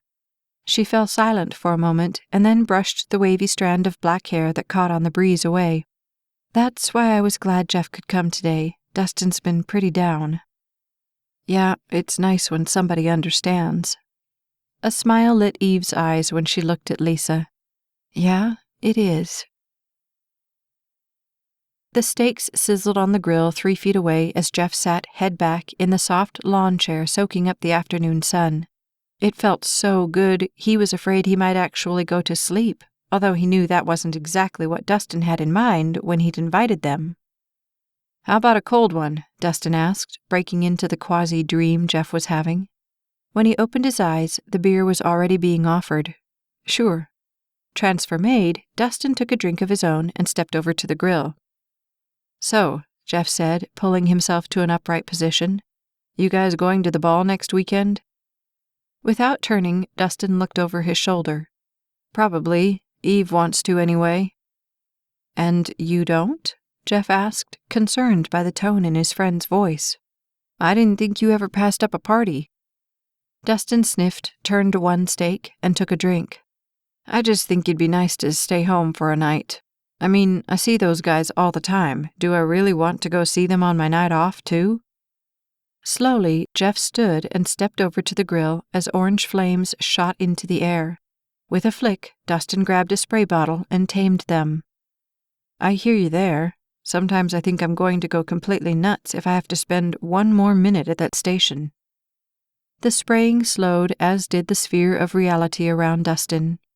But you wouldn't trade it, right? His gaze trained on Jeff as if his friend suddenly possessed some miracle potion that could make all the bad disappear. No, I wouldn't trade it, Jeff said softly, but that doesn't mean it's easy. He watched as Dustin set the bottle down, picked up the brush, and put the barbecue sauce on. Dustin wasn't going to say it, but Jeff could see it in his friend's eyes. He shifted his weight slightly to get a better view. I read about the college. Dustin didn't look up. He didn't have to. We had 3 guys that almost didn't make it out. And you? I was backup. I was headed in right as things got totally out of control. There was hardly breath behind the words. They were lucky to get out. The look in Dustin's eyes froze Jeff's blood solid.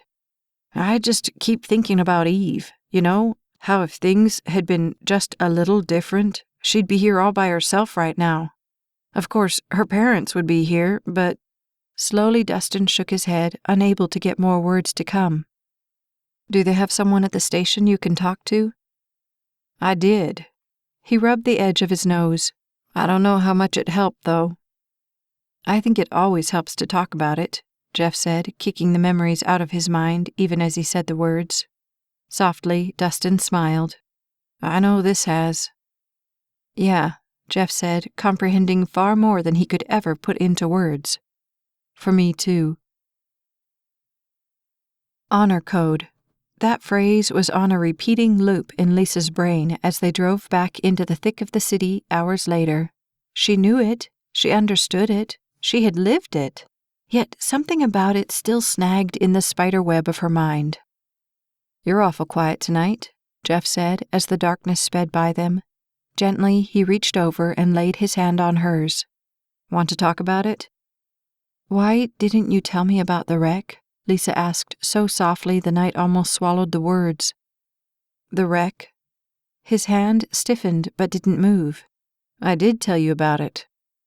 No, you said it was bad, but you never really told me what happened. Oh, well, there was this semi that jackknifed, and a car... No, I don't mean how it happened. I mean what happened after you got there. His hand slid off of hers and traced back over to his side, although his gaze stayed firmly outside the windshield. I think it's better if that stuff stays at work. Why? She asked, pursuing him even though she knew he didn't want her to. One brief glance and his gaze returned outside. Because you don't need that to deal with, and the less I think about it, the better. Her new reality was beginning to sink in. So, you're never going to tell me what happens out there? Just that it's bad, or kind of bad, or really bad? and I'm supposed to decipher the whole story from that? His gaze jerked over to her face, but it couldn't hold. There are things... Look, things happen out there that... He exhaled. You wouldn't understand. The words crawled through her. Is that what this is about? That I won't understand? Then help me understand. I want to know, Jeff. Although he was supposed to be watching the road, it seemed that his gaze was anywhere but there. After several long moments, he looked over at her, and his eyes were a mix of pain and pleading. Could we talk about something else, please? She knew how badly he didn't want to talk about it. What he couldn't know was how badly she did. Irritation dropped over her as she crossed her arms and slumped back in the seat. Sure, what do you want to talk about? The ball? As if grasping for the last thread before he fell off a cliff, Jeff lunged for that one. It starts at 7 on Saturday. I thought maybe I could pick you up 6 or 6:30. Her eyes fell closed as she stepped through the emotional door that slammed shut behind her. Fabulous. I need a huge favor, Jeff said Monday morning as he and Gabe went through the checklist of safety equipment. What's that? You remember you said you'd talk to Wade if I wanted you to? Yeah? Well, I guess I want you to. Gabe's eyebrows arched. You guess? For a second, Jeff thought about it, and then he exhaled. I'm prepared to beg, and I'll go as far as groveling if necessary. The skeptical look didn't leave Gabe's face. Why the sudden change of heart? Jeff shrugged. It was the least worse of two options. The goatee on Gabe's chin moved back and forth. Then I'd hate to hear the other option. But you'll do it? You'll talk to him? You'd better find yourself a tuxedo. We're all set, Jeff said over the phone Tuesday evening, his voice sounding breathless. He didn't know if it was her or the ball, or the thought that she might bring up the wreck again that was holding his chest in a clench, like a pipe wrench trying to break a seal. For what? Lisa asked, sounding wholly distracted, and he knew he was off the hook. Work. Blessed work. For once, he couldn't have been more thankful for it. The ball, silly. Then a horrible thought hit him, and his head dropped on the weight of it. That is, if you still want to go. I thought you had to work. I called in a favor. I thought you didn't dance. I don't, he said as his heart fell, but maybe we can find a table that needs holding down. For a moment, he thought she might actually turn him down flat, and the middle of him screamed for a way to go back and do everything over again so they wouldn't end up at this juncture. Then, through the fear, he heard her sigh. 6:30? She finally asked. Make it 6, he said, knowing the very next moment wouldn't be soon enough. I'll be ready.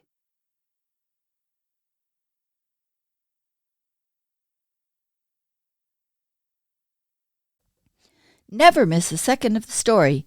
Like and subscribe to the Staci Stallings YouTube channel today. Chapter 14. Nervous didn't even begin to describe it. No, all-out terror came much, much closer, until Jeff stood in front of his mirror on Saturday evening, adjusting and then readjusting the black bow tie at his neck. He had never really put into words why he had begged off the prom, the harvest festival, his cousin's wedding, the sweetheart dance. Now he had the words, thousands of them jamming through his head. They had to do with a certainty that this night could end in no good way, and how foolish she was to think otherwise. They had to do with the fact that he had 2 left feet that couldn't communicate with each other enough to even fake dancing. And they had to do with the fact that somehow something was bound to go wrong and smash any chances he had of this relationship going forward. Okay, so it had been on all but pause for the last 4 days anyway, but until that moment, he had succeeded in convincing himself that that was because of work. His work, her work, work. Not the tremulous way they had left things when he had walked away from her door the Saturday before with barely a kiss. She was angry, hurt. He knew that, but still his best instincts said that she didn't really want to know. She thought she did, but she really didn't. With a frustrated sigh over the perpetual tilt of his tie as well as the perpetually negative track of his thought processes, he shook his head and stepped away from the mirror. Good enough was going to have to be good enough. There was no more he could do.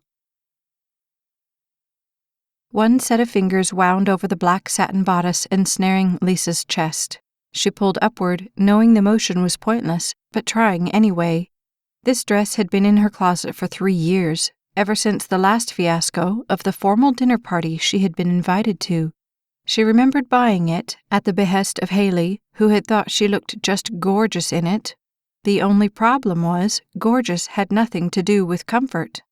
Even pressed business suits cinching in all the wrong places were more comfortable. At least those she couldn't fall out of. True, the dress sported a sequin jacket that did a passing job of concealing most of the strapless top, but that didn't make it any more comfortable. All week she had thought about going to get something else, something other than this nightmare. However, in the back of her mind, she had thought this moment would never really arrive anyway, that he would talk himself out of it, that she would come to her senses and call off tonight, that the whole idea would simply blow over. Instead, it blew right to her doorstep. The knock, soft yet undeniably there, sounded, and she took a treacherous breath in as she yanked the jacket on. She hadn't seen him since Saturday, and over the course of the week, tucked neatly behind her stacks of work, she had tried repeatedly to convince herself that he wasn't as wonderful as she had originally thought he was. No, he couldn't be as handsome or as sweet or as thoughtful or as... The nanosecond after she opened the door, however, those thoughts splintered into 100 million non-discernible letters, for standing there, on the other side of her threshold, gaze down, he looked more incredible than any human being had a right to. Muscles concealed by the black material spread across his shoulders, strong, even hiding beneath propriety. As she fought to catch her breath from the sight of him, his gaze bounced sheepishly to the wall, and then up to hers as the pink rose in his hand trembled. "Hi," he said when his gaze caught hers, although the syllable floated just beneath the air. A smile, gentle and soft, drifted over her as all her doubts receded. "Hi." Traveling a half-inch at a time, he held the rose out to her as his gaze bounced to the floor and then back up to hers. "For you." "Thanks," she said, mesmerized by the denim blue of his eyes. The white shirt made the depths of them seem positively endless. Come on in." As he followed her forward, he looked at his watch hesitantly. "I'm a little early." "I'm not complaining." She smiled as she set the rose in a glass in the kitchen. "Let me just grab my purse and we can get going." He nodded, although she noticed how stiffly he stood, how formally, how awkwardly, and she wondered if that was because of the tuxedo, the night, or something else. With one more check in the hall mirror, she arched her shoulders backward and walked out to meet him. "Shall we?" That lopsided, shy smile sent her senses reeling away from her. "We shall." Every moment was fraught with possible perils. At the car, it was the second he opened the door and her dress didn't get all the way in. Should he say something? Help it in himself? Then she reached down and pulled it in, and relief flooded through him. Making conversation in the car was equally risky. He didn't want to say anything to remind her of their last conversation if she had indeed forgotten. Yet what do you talk about when even work is a dangerous subject? He settled on cars. His car. This car. It was a relatively safe topic, although not very interesting. She didn't seem to mind, and he had to admit, even though he was one push from going over the edge, that he liked how perfectly she fit in the passenger seat, no matter what they happened to be talking about. At the hotel, his nerves kicked into overdrive, so much so that when the lady at the sign-in table asked for his name, his memory lapsed just long enough for Lisa to have to take his arm and save him. "Jeff Taylor and Lisa Matheson," she said confidently. and his breath snagged on the sound of her voice. "Ah, here it is," the lady said with a smile. She checked their names off. "Have a nice time." "Thanks," Lisa said with no trouble at all. Gently, she laced her arm through his and steered him away from the table. They walked in slow lockstep across the gathering. "Are Dustin and Eve coming?"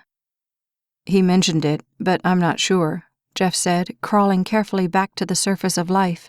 He looked at her, but that did nothing more than tie his tongue as tight as the bow at his neck.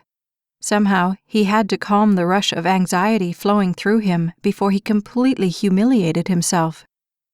"Hey, isn't that Dante?" Lisa asked, pointing across the room. Jeff glanced over to where she was pointing. "Yeah." "Quick, hide me," she said, sliding around and ducking behind him. He arched an eyebrow at her. "You don't like Dante?" "He might ask me to dance," she said, and Jeff wasn't sure how much of the fear was pretend and how much was real. "Well, at least he won't ask me to." The smile in her eyes when she looked at him lifted his spirits. Now that would be scary. "So you made it after all," Hunter said from behind Jeff, and simultaneously he and Lisa turned. "In one piece and everything," Jeff said, extending his hand. "Lisa," Hunter said, nodding to her. "It's nice to see you again." She nodded at him. "Well, have fun, you two," he said, and turned back to cross the dance floor. The second he was gone, Jeff breathed an audible sigh of relief. "What?" Lisa asked as she stepped up to the food table. "With him around, I never quite know what to expect." "Why not?" "Cornflakes in my bed, flour in my locker. He's a regular laugh-a-minute." As she slowly filled her plate, Lisa looked over at him, and her face scrunched. "Cornflakes? Maybe you should have applied for hazard pay." With Dante and Hunter, that was a definite possibility. He put a radish on his plate and 3 carrots. "I wonder if Hayes is going to be here tonight." She licked the dressing that had gotten a little carried away off her finger. "If he sees me, he'll probably run for the exits." Jeff stole a glance down the side of the black satin that streamed to the ground. "Not looking like that, he won't." Her eyes narrowed. What's that supposed to mean? Mischievously, he leaned closer to her. "It means, I don't think I told you how gorgeous you look tonight." The statement brought her gaze to his, and sincerity flooded through him. What a horrible oversight on my part. For one glorious moment, the world around them ceased to exist, and for him, living in that moment forever would have been more than enough. "Taylor?" the voice asked behind him, and reluctantly, Jeff turned to it and found Craig and Bridget standing, plates in hand, at the edge of the carpet. "Craig, hey man." Jeff transferred his plate to the other hand so he could extend one to Craig. "It's been a while." "We were just going to find a place," Bridget said. "Want to join us?" "Lead on." Jeff picked up a glass of tea from the end of the table. The foursome wound their way around to the tables and picked one midway from the back. "So I guess the fact that you're here means you actually found a job," Craig said when they were seated. "Downtown," Jeff said, nodding. "You?" "Galena Park." "How are the kids?" Jeff asked as he set the napkin on his knee, willing it to be kind and stay there. "Growing," Bridget said in exasperation. "Carrie starts school in August." "Ugh, that doesn't even seem possible." Jeff picked up his fork. Then he realized Lisa was being left out of the conversation, and he leaned over to her as he cut into the salad. Carrie was the cutest little kid, all blonde curls. She was fascinated with the pump controls. Man, she could sit up there for hours on that thing, playing supervisor. Bridget laughed. "She hasn't grown out of that one, either." "So, have you heard from Ramsey?" Craig asked. "No. We've been down to see Dustin and Eve a couple times, but haven't heard from Ramsey." "Oh, how are they doing?" Bridget asked. Good, Jeff said, nodding. "They might be here tonight." "Well, speak of the devil," Craig said, as his attention snapped up behind Jeff, who turned to see their conversation topics approach the table. Well, well, what have we here? Dustin asked, sounding far less melancholy than he had the previous weekend. I didn't know you guys cleaned up so good. Yeah, and I didn't know you had such good eyesight either, Craig taunted back. Have a seat. I believe we will.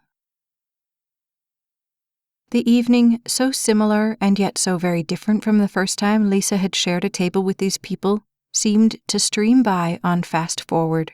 Conversation and laughter flowed from every quarter until it occurred to her that this was easily the most fun she had ever had.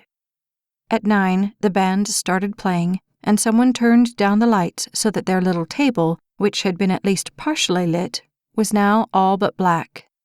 I do believe it's time to dance, Dustin said, turning to Eve formally. Mrs. Knox? Eve smiled at him, and Lisa smiled at them. There was nothing but love in the look they exchanged. Slowly, Eve stood and accepted Dustin's hand, and the two of them slipped out to the dance floor as a slow song enveloped them. Sounds like a plan to me, Craig said, standing and helping Bridget out of her chair. They followed the first couple to the floor as Lisa sat watching them. She laid her chin in her hand as dreaminess overtook her. Craig and Bridget are nice, she finally said, to fill the void the foursome had left. Yeah. Uneasily, Jeff slid his hands under the table to straighten his pants. A minute, 2, and Lisa's gaze slid from the dance floor to him. I'm glad Dustin and Eve made it. I think they needed a night out. He turned a confused look on her. Why would you say that? She shrugged as trepidation tiptoed across her heart, and her gaze traveled back out. She was pretty worried about him last week. Not that I blame her. He looked pretty bummed. Yeah, he was. Absently, Jeff's finger tapped on the table. I guess it's as hard on the wives as it is on the guys sometimes. Sometimes? Her mind screamed, but she let it slide. Hey, Camden liked the proposal for the new ads. You know, the ones with the displays falling over on the guy? His gaze snapped to hers. No kidding? Sick, twisted sense of humor, she said with a playful shrug. Must be a guy thing. Gee, thanks, he said, and there was a hint of that smile again. Jeff, my man! The voice came from behind Lisa, and she jumped at the sound of it. Dante, she knew it without even looking up, head bent, she watched the two shake hands. And this is? He put his hand on her back and wound his body around to get a good look at her. Pulling rational to her, Lisa looked at him and forced herself to smile. It is! Lisa! Smoothly, Dante swung the chair next to her around and sat down. Now, you know, I could be wrong about this, but did you or did you not promise me a dance for this evening? If there had been any way out of it, Lisa would have found it, but from where she sat, she could see none. Dante stood and offered her his hand. You don't mind, do you, Jeff? Stricken. It was the best word to describe the look on Jeff's face when Lisa looked to him for an excuse out of this. No, of course I don't mind. Twice on her way to the floor, with Dante's arm securely around her waist, she looked back at the table, and the only thing she could think was how incredibly alone Jeff looked, sitting there watching her leave. The middle of her heart twisted at the sight. When they got to the dance floor, Dante took her in his arms, and Lisa pulled herself up straight. Formal. Don't give an inch. Don't let him think that I'm at all interested.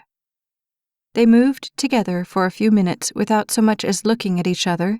Then something in her said it was rude to not even look at the guy. Hesitantly, she glanced up at him and smiled. He caught the gaze and held it. You know, I have to tell you, Taylor is one lucky guy, Dante said, and although she fully expected him to be smooth and oily, his voice was anything but. Curiously, her head turned as the fear she had felt in his presence prior to this moment slipped away. In his eyes was only softness and sincerity. I still can't believe he had the guts to make a move on you. I mean, I didn't even have the nerve to do that, although I wanted to. She knew the fear should be creeping up on her. She waited for it, but there wasn't a shred of it anywhere. Jeff's a pretty good guy, though. So, if it couldn't be me, I'm glad it's him, Dante said with a soft smile. Tears sprang to her eyes, although she wasn't exactly sure why. We gave him a pretty hard time when he first got there, Dante continued, wholly taking over the conversation so she didn't need to so much as nod to keep it going. But I've got to tell you, that guy is one of the gutsiest people I've ever known. I think all of you are pretty gutsy, she said, finally corralling her voice. Not like Taylor. He's a fireman's fireman. Then Dante smiled. Well, he will be in a few years when he lives down the whole rookie thing. But I've got a lot of respect for him, rookie or not. The song ended, and they stood for one more moment. Then Dante's hold on her broke so that his hand went just to the small of her back. Better get you back to your boyfriend. He's probably itching to dance with you himself. Lisa smiled as they wound their way through the tables to where Jeff still sat all alone. She slid into the chair next to him as Dante extended his hand. Thanks, man. You've got quite a woman there. I know, Jeff said as his gaze landed on her in lock time with his arm, which draped across the back of her chair. With a small wave, Dante disappeared into the crowd. When he was gone, Jeff leaned into her. Sorry about that. No, she said softly, still trying to get used to the idea. Dante's cool. In confusion, Jeff looked at her just as Dustin and Eve stumbled through the tables and collapsed into their chairs.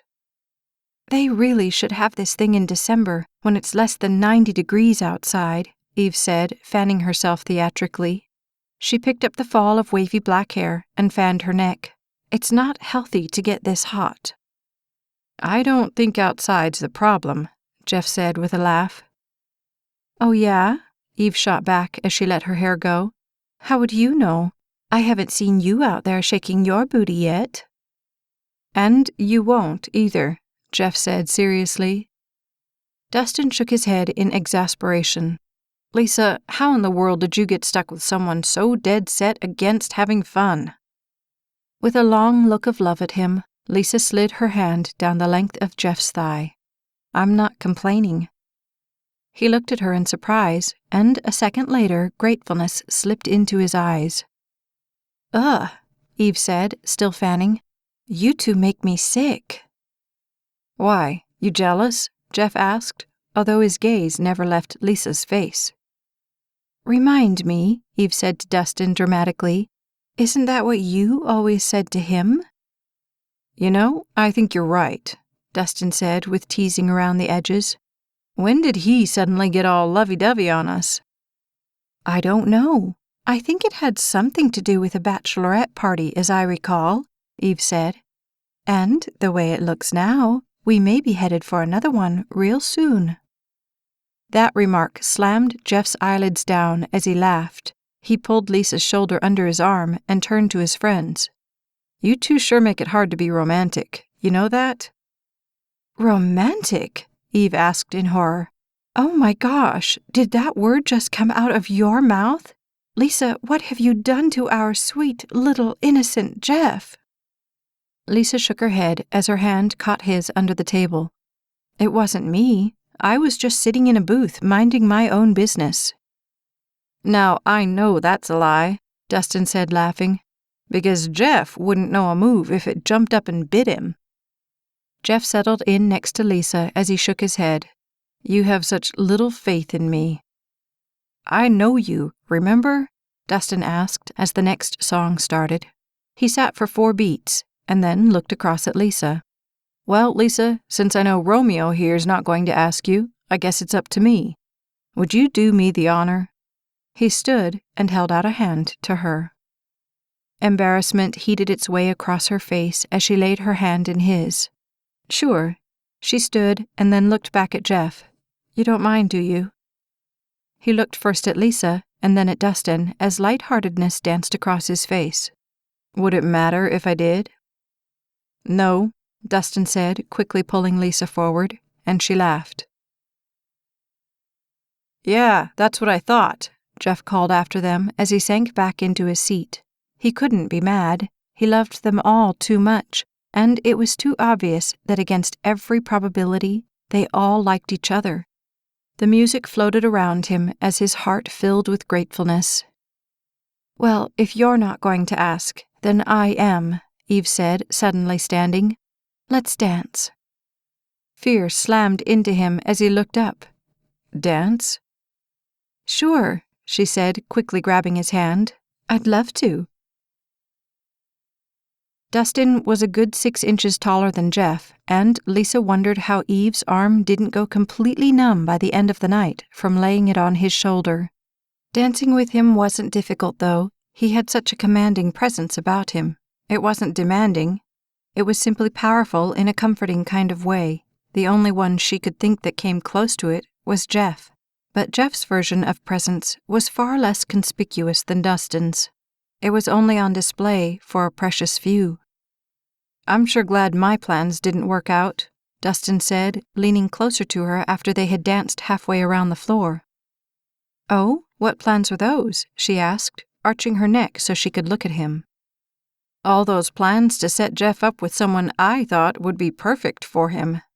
Dustin raised his eyebrows in quick succession, causing the good-natured side of her to vault forward. "Oh yeah? And just how many someones are we talking about here?" "Countless," Dustin said with an exasperated sigh. "I'd just about given up on that boy. He was so hopeless." "Hopeless? It was that bad?" Slowly, Dustin's face fell into a pained expression.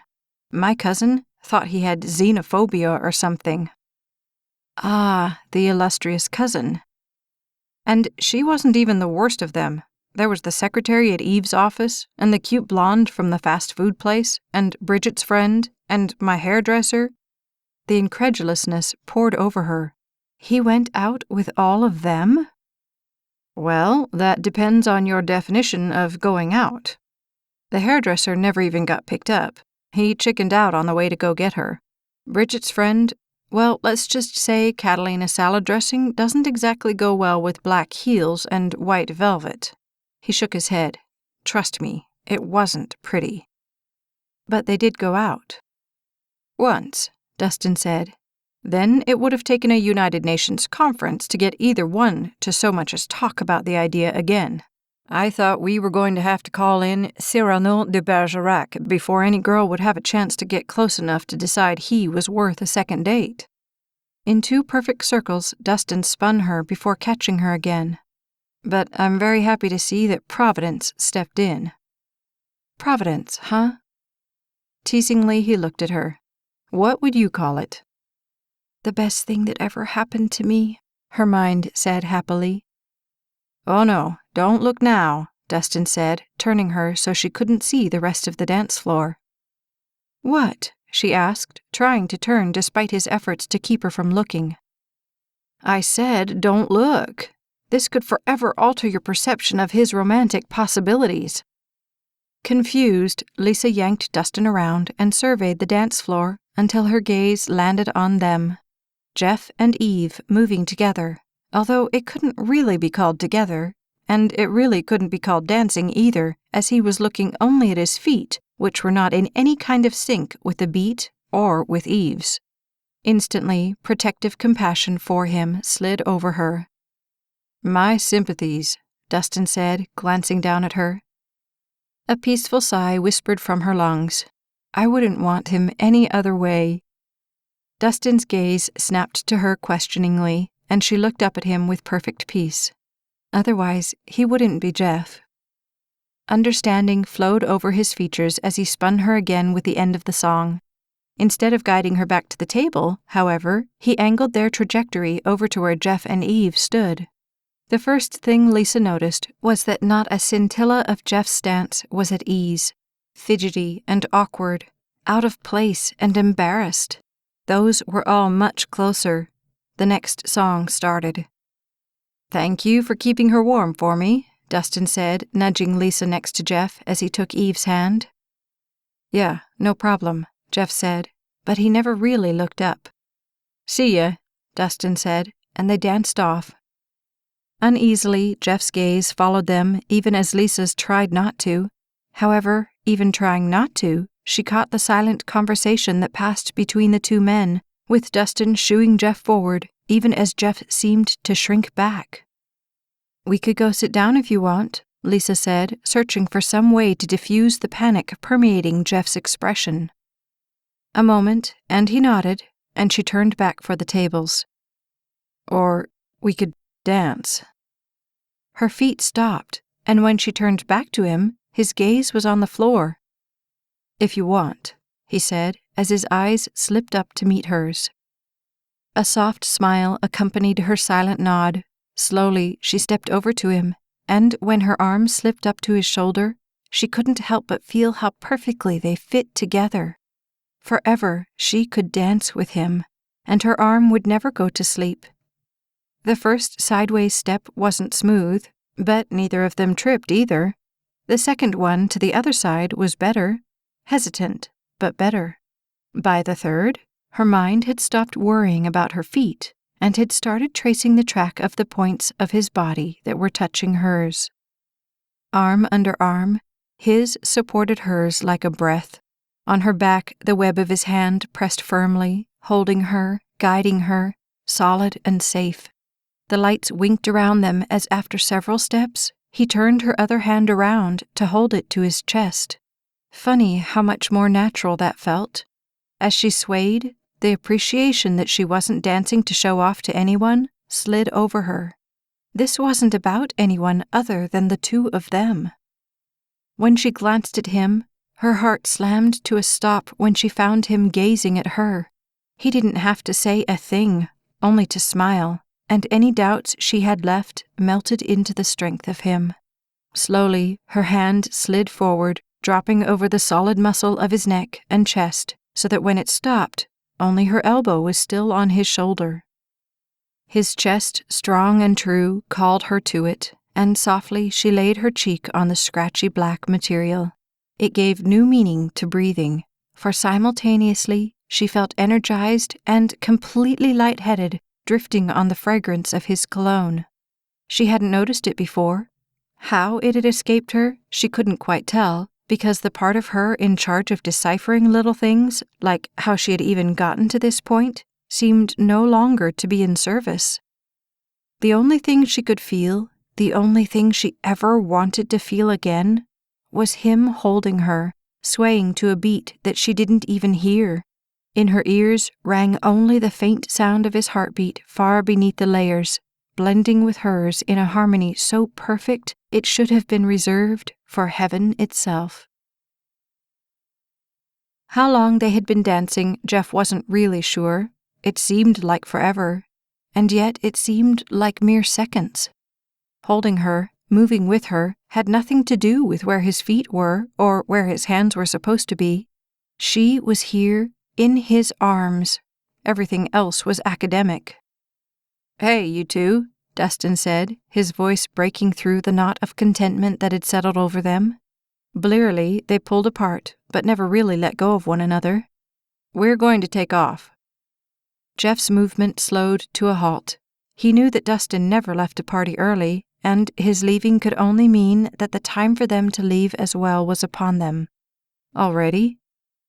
"Already? It's after 1, Dustin said with a check of his watch.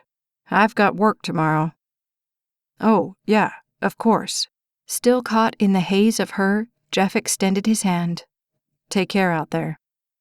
"Yeah, you too," Dustin said with a smile that said that comment didn't just mean work. "Call me." Jeff nodded, and his friends stepped away from them. Regretting that he had to, he looked at Lisa, who was more beautiful now than she had been 7 hours before. Well, I guess it's time to call it a night. For a second, he wasn't sure she had even heard the comment. Then a gentle pleading look traced through her eyes. "One more dance?"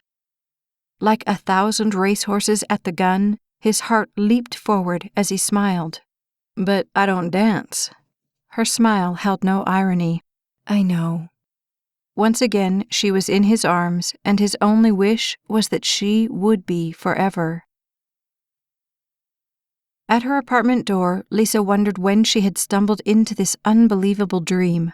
Life swirled around her, arching in no definite patterns so that she felt like she might fall right off of it at any moment. The one and only thing keeping her upright was his arm, tucked securely around her waist, holding her lest she fall. "So, you going to be hungry tomorrow night?" he asked softly as his other arm slid around her to join its partner at her back. His heartbeat drifted over her again. "Yeah, and the next night, and the next night, and the night after that," she said, floating away on the words as his lips found hers.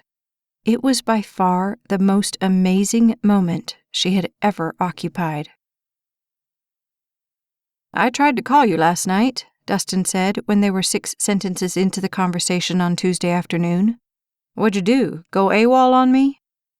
In a heap, Jeff sat down on the couch and propped his feet on the coffee table.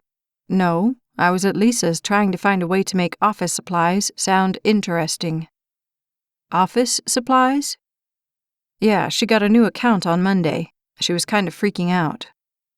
"Only about Monday?" Dustin asked. One foot slipped off and the other followed as Jeff sat up. "What's that supposed to mean?" Dustin laughed softly. "Like you don't know.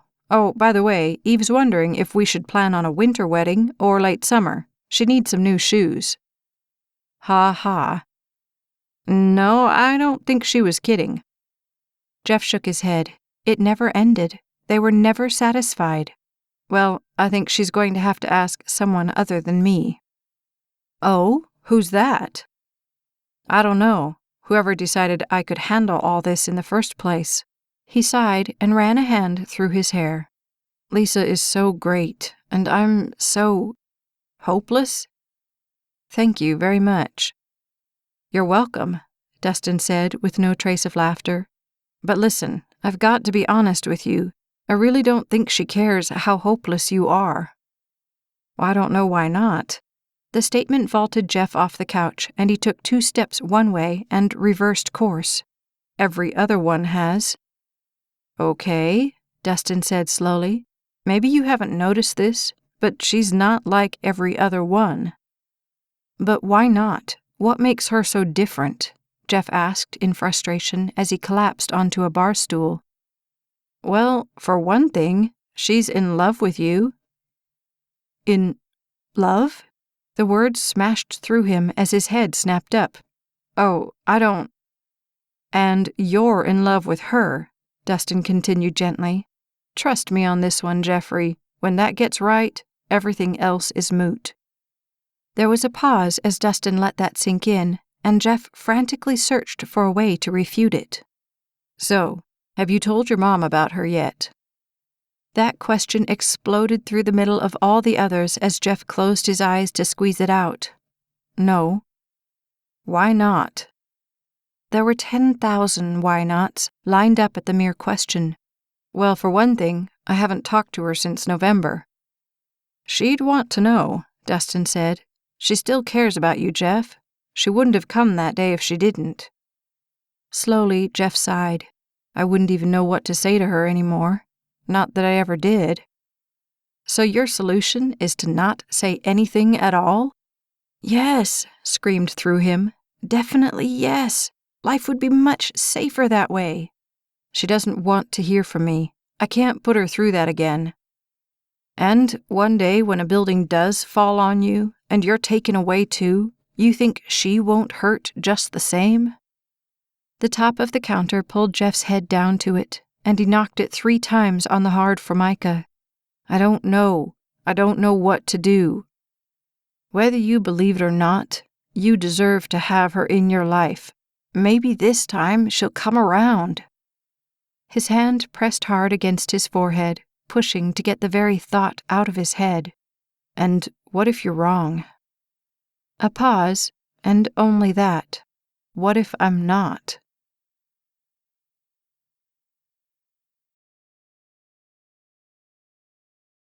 Chapter 15. For 2 solid weeks, Jeff tiptoed around the wisdom of his friend's words. Thankfully, Lisa hadn't been privy to that conversation. It was enough that he could hear the deeper questions she didn't ask every time they talked about his work. If she knew the rest of the story? He pushed that away as he arched his body up off of the weight bench and let it down again. How could he explain the unexplainable?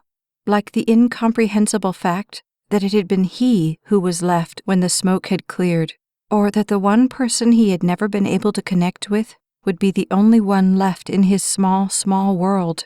How could he explain all the nights spent listening for any hint of trouble?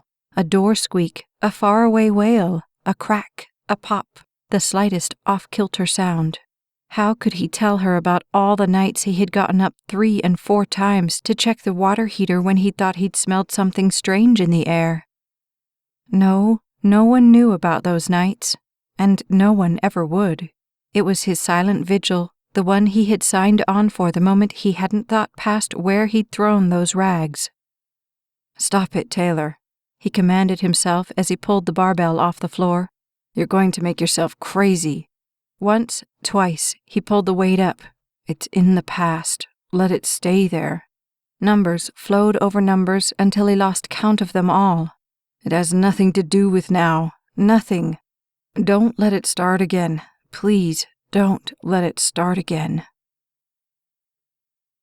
When the clock wound around to 7 and he hadn't called, Lisa's worry system jumped to attention. Trying not to think about the reasons he wouldn't have called, she dialed the phone and tapped the pencil 12 times before her panic was assuaged. "Hello?" "Well, I was afraid you dropped off the edge," she said, laughing at her own melodramatic imagination. "Nope, not quite. Just doing some reps. I've been slacking too much recently." Bringing supper to poor malnourished souls instead of working out? What were you thinking? She leaned back in her chair and kicked her shoes off under the desk, liking the fact that she had the whole office to herself. You really need to get your priorities straight, you know that? It was at that moment that she heard the unmistakable snap of the front door. Strange, she thought, sitting up. Sherry usually locked that on her way out. "You make it hard to keep anything straight," Jeff said lightly, although Lisa barely heard the statement over the pounding of her heart.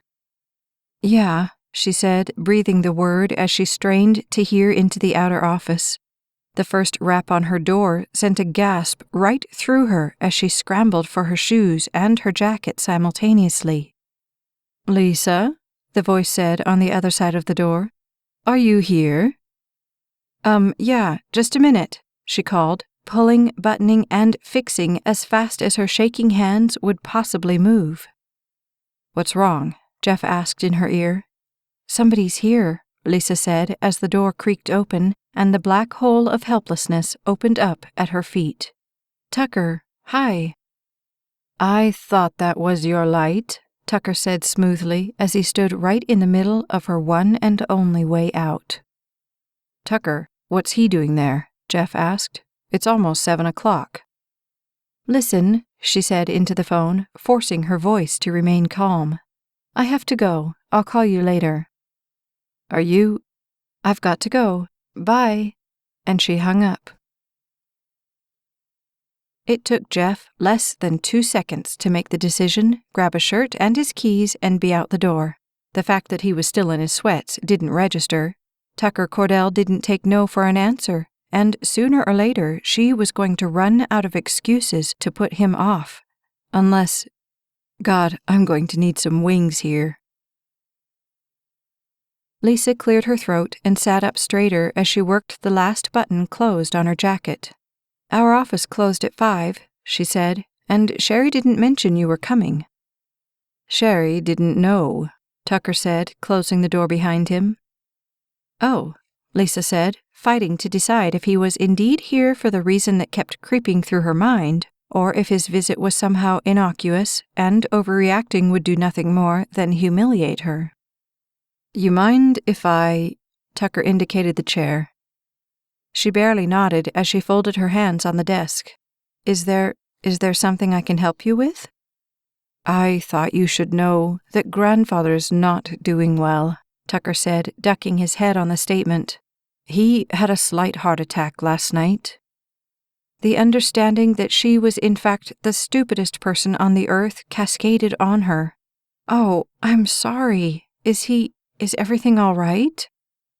"They think he's going to be all right, but while he's recuperating," The board has decided that the officers are going to have to take a more active role in running the business.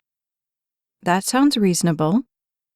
Yeah, well, I was put in charge of this whole conference idea, Tucker said, and the tone in his voice shifted slightly. Look, I'll be straight with you. I was never a big fan of the plan in the first place.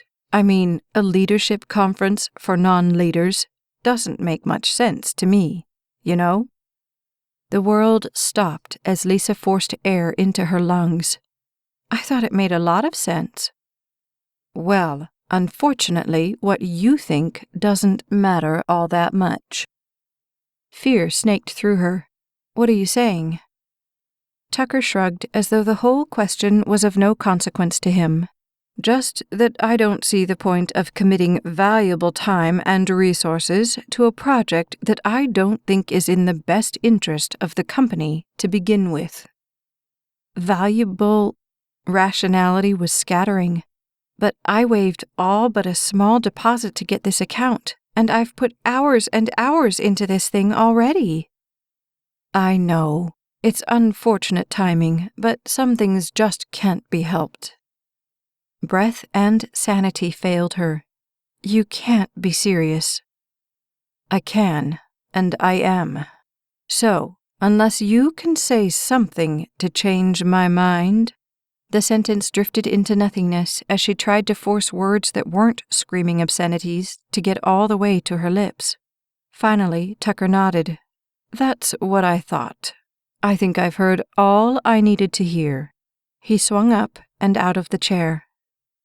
Is this because I won't go out with you? She finally asked, searching the injustice surrounding her for the answer she already knew.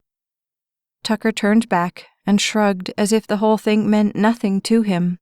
You made a decision, he said, and his voice was as cold as ice. And now I am making mine.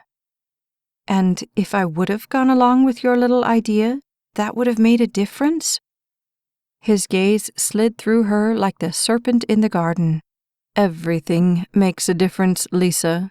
Don't you know that by now? Before she really heard the first sound, Jeff was standing in the middle of her doorway, gasping and panting. Oh, man, I'm sorry I'm so late. Those stairs are killer. The surprise in her eyes was no match for that in Tucker's. I got caught in traffic. You know, I really hate downtown sometimes, Jeff said in one continuous stream of words. He recovered with remarkable speed.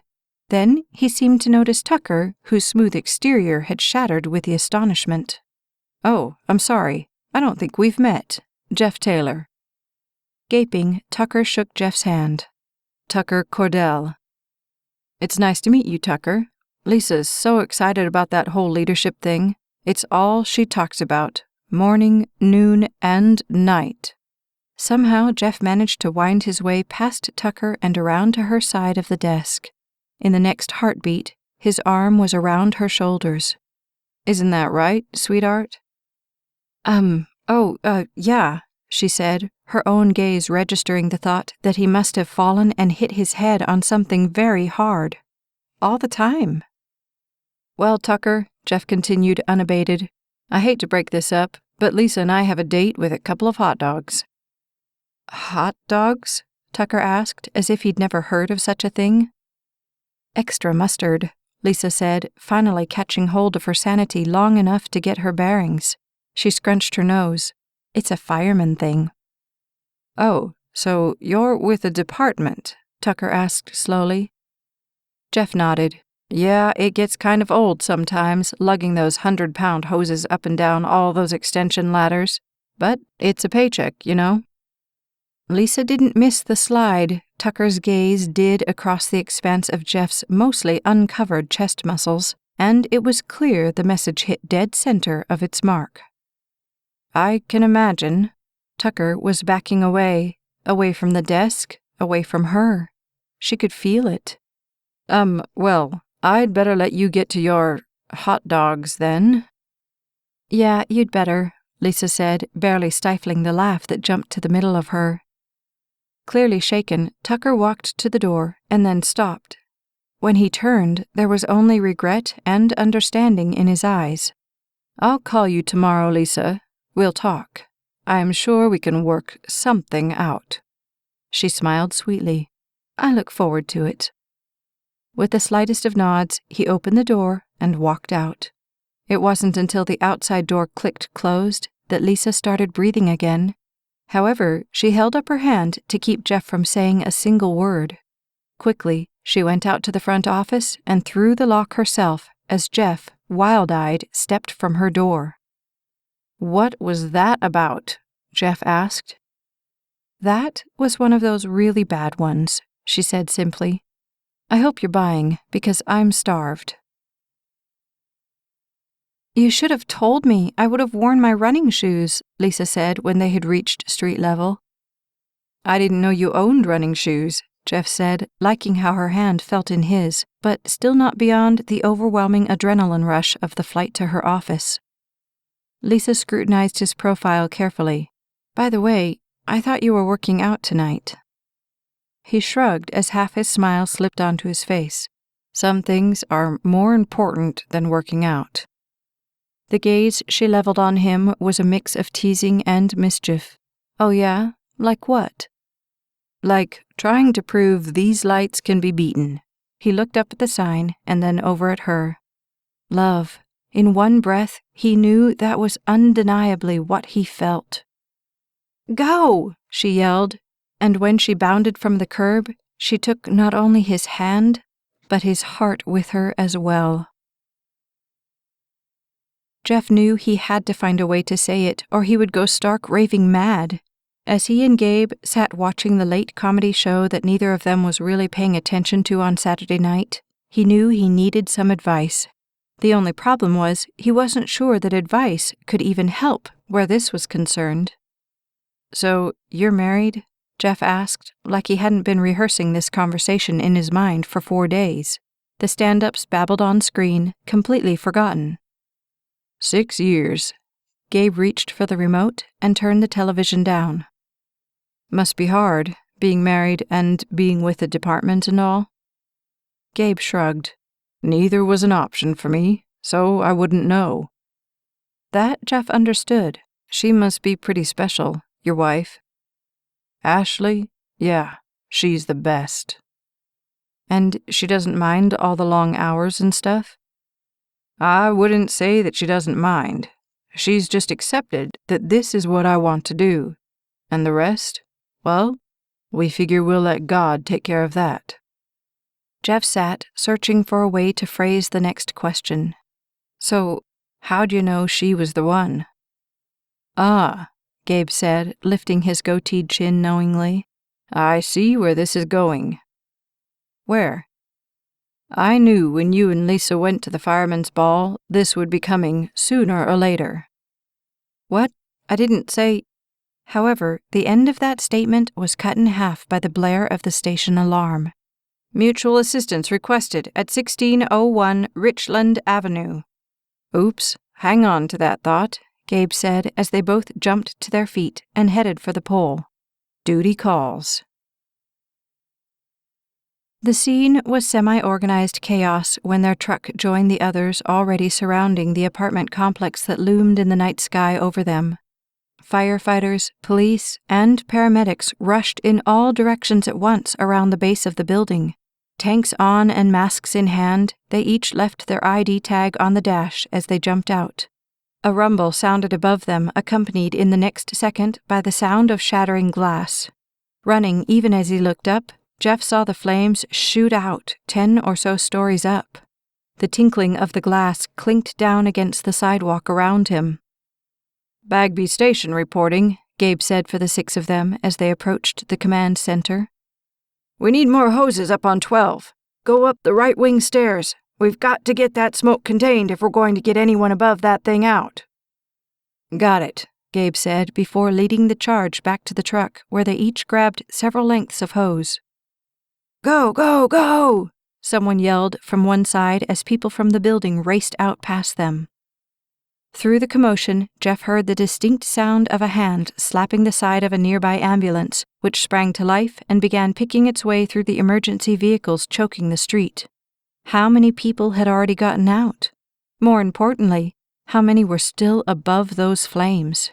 God, please be with us. We're going to need all the help you can give us with this one. From the first floor to the 10th, they had to fight traffic. People, some holding small children, some old, some young, all with that look of bewildered panic etched on their faces, filed down the stairs to the left.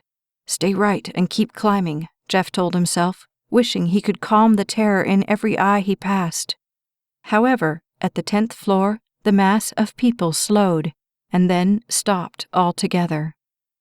Jeff hoped the other stairwell was jam-packed to overflowing with people coming down from above, because not a single solitary soul was coming down this one. The smoke, gray and menacing, caused them to have to stop on the 10th floor to put on their masks. Then, through the growing smoke, they proceeded up, and for the first time, Jeff noticed the slippery stairs. At least the sprinklers were going to give them some help. However, the smoke pouring out of the 11th floor door was like a blinding blanket that only got worse the higher they went. Anyone that ventured into it without a mask and air would surely succumb before they got below it. Baker and Stevens, you set up at the front. Miller and Jameson, start left, and get anybody out you find. Jeff, you're with me, Gabe yelled through his mask. Let's go. When Gabe opened the door, it was like running headlong into a broiler. Even through the fire suit, Jeff felt the flames heating their way into his skin. They entered a hallway pockmarked with blazing carpet as pieces of flaming ceiling dropped like rain from above. It was then that Jeff noticed the absence of water accompanying the downpour. He looked up, and the fact that the sprinklers were drier than the carpet swept fear right over the top of him. He didn't have time for fear, though, so he picked his way behind Gabe through the flames to the wall on the far end of the hallway, leaving the others to their tasks. 14 minutes and counting before the air ran out. At their end of the hall, a flaming set of boxes stood on either side of the exit. Whoever had been carrying them down wouldn't have to worry about coming to get the rest, but for those trying to get out, they closed off one more route to safety. That thought made his hands work that much faster when they found the wall water supply valve. Gabe threw the hose onto the floor and grabbed one end. I'll get it hooked up. Get some water on that mess.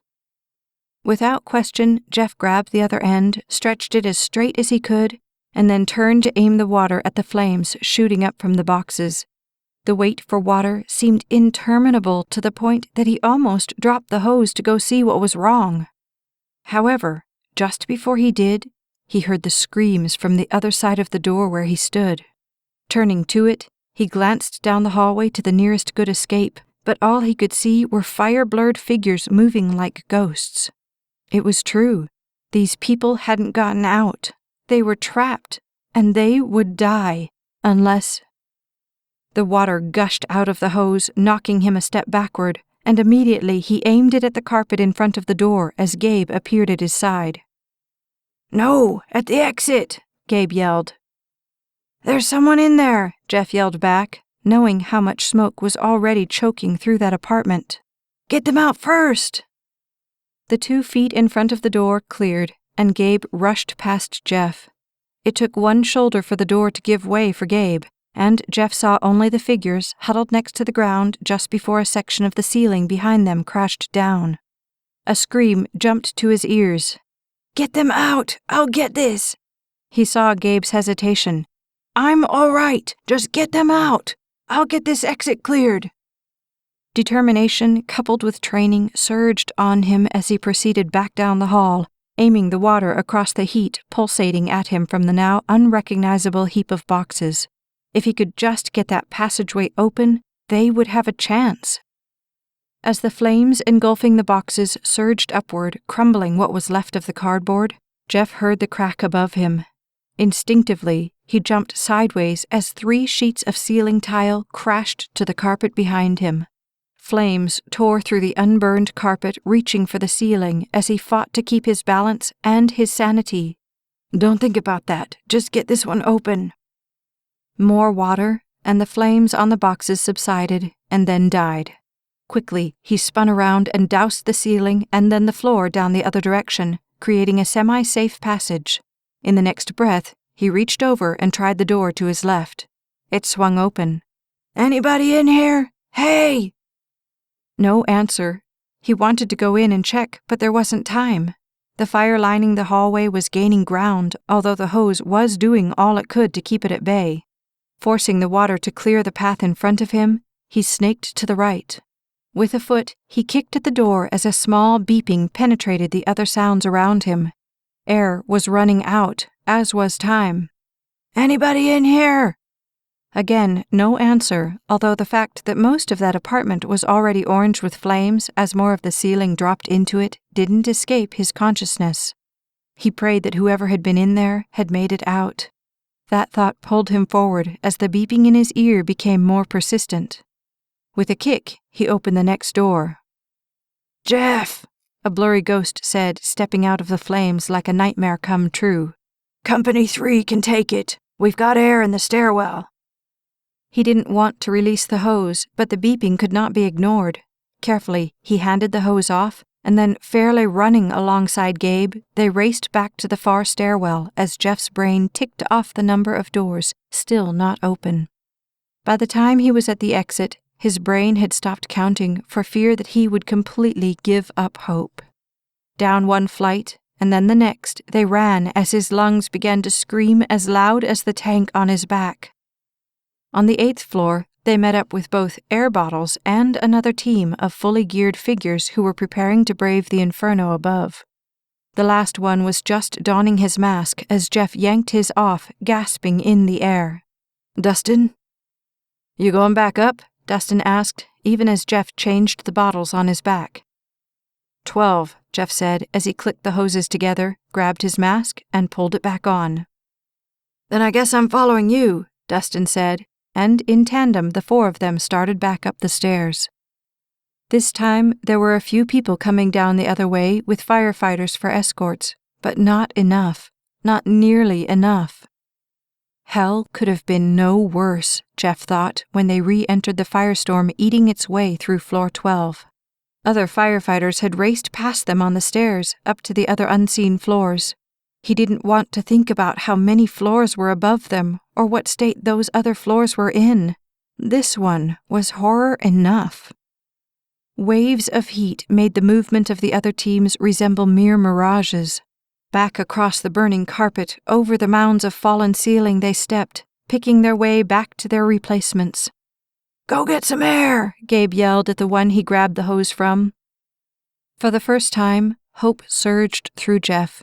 The other exit door was now open, as were more of the apartment doors. That had to be a good sign. It had to be. 1 door, 2, he opened, walking into them far enough to satisfy the dread in him that someone wasn't still in there, trapped. 7, 8 more doors, and this floor would be cleared. He banged through the next door, calling his familiar, "Anybody in here?" ahead of him. However, an eerie silence met him, and he stopped. Listened. He felt the sound more than he heard it before he ducked back into the hallway. "This one might have someone." Stepping across the threshold, he followed the pounding of his heart into the darkened apartment. Strange, after all the others, that the flames hadn't touched this one. Back, into the black of the apartment until he found a door. He twisted the knob and pushed, but it gave only a fraction of an inch.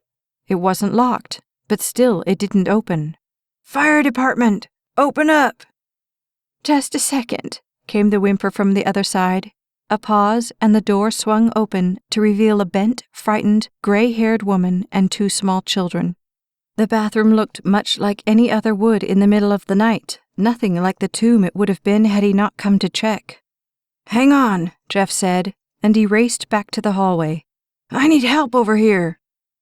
"You got somebody?" Dustin asked, stepping over the mound of flames on the hallway floor from the door he had just come out of. 3. Together they raced through the apartment to the bathroom.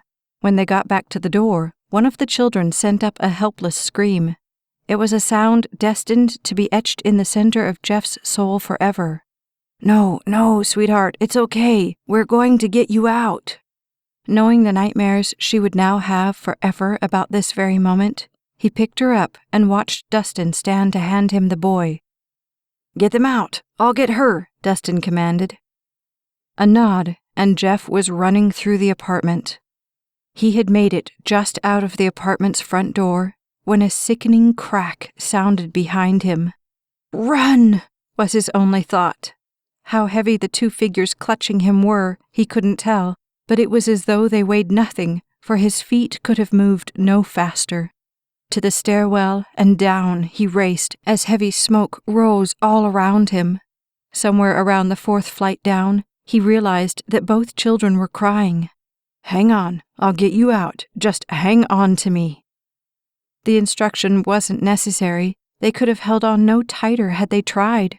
He was nearing the bottom when finally he ran into a group of firefighters just as the beeping began in his ears. "Could somebody take these two down?" he asked, handing them off. "I need a bottle." It was in his hand in an instant, and without bothering with conversation, he started back up the stairs. It was crazy to make the change in the smoke. However, he wanted to get as high as he could before he had to switch them out. Higher, higher, and then, as the smoke again increased around him, a thought hit him. He should have already met Dustin on the way down. Snap, snap went the hoses on his back as terror took over his motions. With a clank, he set the old bottle next to the wall, changed it out with a new one, grabbed the handrail, and sprinted back up the stairs into hell. The hallway was clearer now, but the apartments weren't so lucky. "Where's Dustin?" Jeff asked Gabe, who still manned the hose. "I need someone to take this," Gabe said. "Where's Dustin?" Jeff asked again as Gabe thrust the hose into his hands. "Who's Dustin?" Gabe asked, and then his attention snapped back to his tank. "I've got to go." And he started down the hallway as Jeff's heart screamed after him. Pandemonium rained around him from firefighters, hoses snaking across each other, mounds of smoldering debris, and the crackling of the falling ceilings emitting from every door. Another firefighter scrambled up close enough for Jeff to call to him. "Hey, can you take this?" The air thing, they all knew about it, so without question, the man took over the hose. Instantly, Jeff turned down the hall. Which one was it again? Rushing into apartment after apartment, he checked each one, looking for the one that looked familiar. 3 down, he pushed into one that was lit in a spectacular ball of orange and red. Logically, he couldn't have explained it, but just below logic was the undeniable knowledge that this was the one he was looking for. 2 steps in, he suddenly understood the crack he had heard on his exit. The ceiling, or what was left of it, hung from the rafters in flaming shreds. Unlike its companions in the other apartments, a whole section had decided to come down in one fell swoop rather than a piece at a time. However, like its companions, it had given no warning of its collapse. At that moment, he heard it, the unmistakable chirping beep of a pass. Worst case scenario. Firefighter down. Praying he wouldn't need the help, but taking the precaution anyway, Jeff ducked back into the hallway. "Firefighter down! Firefighter down!" No more time to summon help. Praying even as the flames shot up from the upholstery in the living room, he stepped through them in the direction of the bathroom and the beeping. "Please, God, where is he?" By the window, the carpet ignited a curtain, sending it up in a whoosh that took Jeff's breath right out of him. It was in that flash that he saw the boot, lying sideways under a pile of flaming ceiling tile. Oh God, no! Grabbing the first piece he came to, he slung it off of the immobile figure. "Hang on, Dustin, buddy, I'm coming." A piece, another. Across the room a second curtain flamed to life. The fire on the tile in his hand seeped its way through the cracks forming in his gloves, searing the skin it found there. "You're almost out. I've almost got you. Hang on, buddy." 2 more pieces, and the blackened, peeling remains of the fire suit emerged to reveal Dustin lying face down, like all the horrible outlines they draw around murder victims. Frantically, Jeff reached for the shoulders and rolled the body over and off of the heap underneath that only then he realized was the woman. His senses reeled to the edge of overwhelm. The mask on Dustin's face was askew, exposing the skin beneath and making him appear like some crumpled robot destined for the recycling heap. "Just a second, I've got to get some help," Jeff told his friend, and he jumped up and ran to the door. "I've got a downed firefighter and a victim here. I need help. Hey, somebody, I need help." A figure and then another ran up as the beginning of the beeping started in Jeff's ears. Step for step, they followed him into the apartment where one of the men picked up the woman and started out. Jeff grabbed Dustin's shoulders and arched them up enough for the other firefighter to get an arm under them. The beeping was now coming from all directions at once, drowned out only by the pounding of Jeff's heart. "Let's get him out!" The big black boots dragged the ground as they angled around the flames. The head, limp and lifeless, bobbed with each labored step. The screaming of Dustin's pass and Jeff's own dwindling tank of air was making Jeff's head swim. When they got to the exit, they met up with a knot of men coming fresh from replenishing their tanks. Jeff's steps had begun to sway under the emotional and physical strain, so that the only thing keeping him standing was sheer determination. "We need help over here," the man on Dustin's left yelled at the men. Only when his replacement edged him out of the way did Jeff realize who it was. "Get yourself down," Gabe yelled at him. "We'll get him." No nightmare had ever seemed so surreal, no moment so bizarre. On feet that he couldn't figure out how they were moving, Jeff descended through the smoke, following something that he vaguely remembered he was supposed to. The beeping in his ears was an all-out scream now, and still one foot followed the other down. Please, God, let him be okay. They were the only thoughts getting through the haze. Finally, they broke through to the base of the cloud of smoke, and immediately they met up with a cluster of firefighters preparing to go up. "We need help," he heard someone yell. "He needs air, and this one's bad." The mask jerked off Jeff's face, and air, like none he had ever tasted, slid into his lungs. "Man, you should have quit while you were ahead," the figure said, kneeling next to him, although Jeff didn't fully understand the comment. His gaze, now clearer from the oxygen, slipped forward as the two figures and the seared black plastic rounded the bottom corner and disappeared from sight. "No, wait!" he felt himself yell. Instead, he choked on the air those words would have taken to utter. It didn't matter. They had Dustin, and he had to get down there. Pulling himself up from the floor where he had somehow fallen, he forced strength into his legs and started descending, even as his makeshift nurse reached for him. "Hey, where are you going?" With barely a wave backward, he pushed through the men on the landing and around the corner. Down, down, going faster with each passing step, until he wouldn't have been at all surprised to find himself in China at the end of that staircase. However, their task had slowed his quarry, and just as they pushed out of the front doors of the building, he caught them. A swell of people engulfed them as Jeff pushed his feet through them. The two men on either side of the dragging boots were practically on the curb before they stopped and lowered their fallen comrade to the ground. "Medic!" Gabe yelled, ripping the mask from Dustin's face. "We need a medic!" "Dustin!" Jeff's heart carried him right to his friend's side, where he grabbed Dustin's hand as all medical training he'd had failed him. "Dustin, man, don't leave me! Come on, don't leave me!" He heard the feet on the concrete behind him, but the sound didn't register as he looked into the eyes that were no longer open. "Dustin, man, can you hear me? Come on, fight! You've gotta fight!" On the other side, a paramedic appeared, kneeling, checking. "He's breathing. Get a stretcher." "There isn't one," someone behind Jeff said. "Then find one," the first paramedic yelled. "Sir, you're going to have to give us some room. Sir?" But nothing was making any sense anymore, only those closed eyes and memories he couldn't fully remember. "Jeff." A hand cupped over his shoulder. "Jeff, they need to work." It made sense that he should stand. The only problem was he couldn't. He simply couldn't back up and leave his friend. "Dustin, man, please say something. Come on, please." "Jeff." Fingers on both sides of him pulled him backward.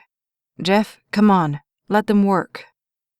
As he was pulled away, he felt Dustin's hand drop from his to the hard concrete, and his whole being screamed in a gut-wrenching howl. "No, Dustin!" He fought them off, trying to get back to that hand. "No, please, let me go. He needs me." "Hey," the paramedic standing only inches from Jeff's struggling frame said, and only then did Jeff recognize him. AJ. "Listen to me. We'll take care of him. We'll do everything we can, but you've got to back off." An entire conversation, quick but spirit-squelching, passed between them, and then Jeff nodded.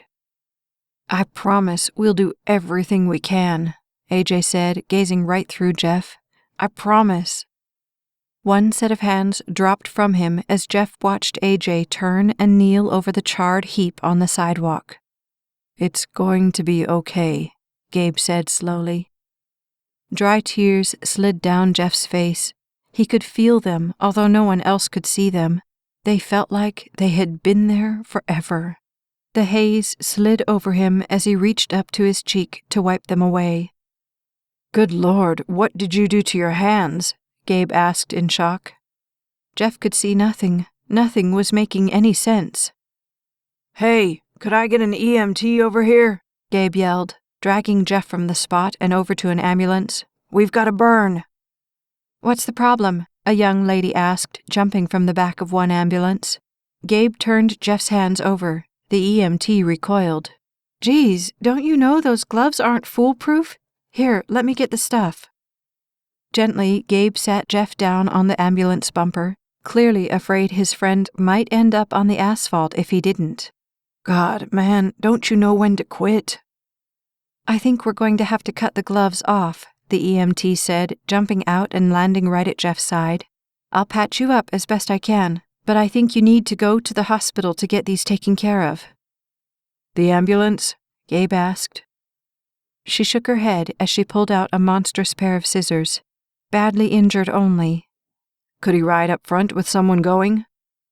"If you can talk them into it," she said with a shrug.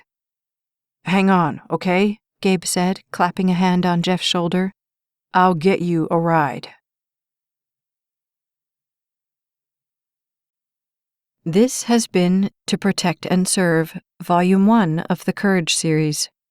Written by Staci Stallings, narrated by Becky Dowdy. Copyright 2012 by Staci Stallings. Production copyright 2014 by Staci Stallings. This has been a Braveheart Audiobooks production.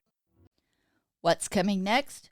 Find out. Like and subscribe to the Staci Stallings YouTube channel and never miss a second of the story.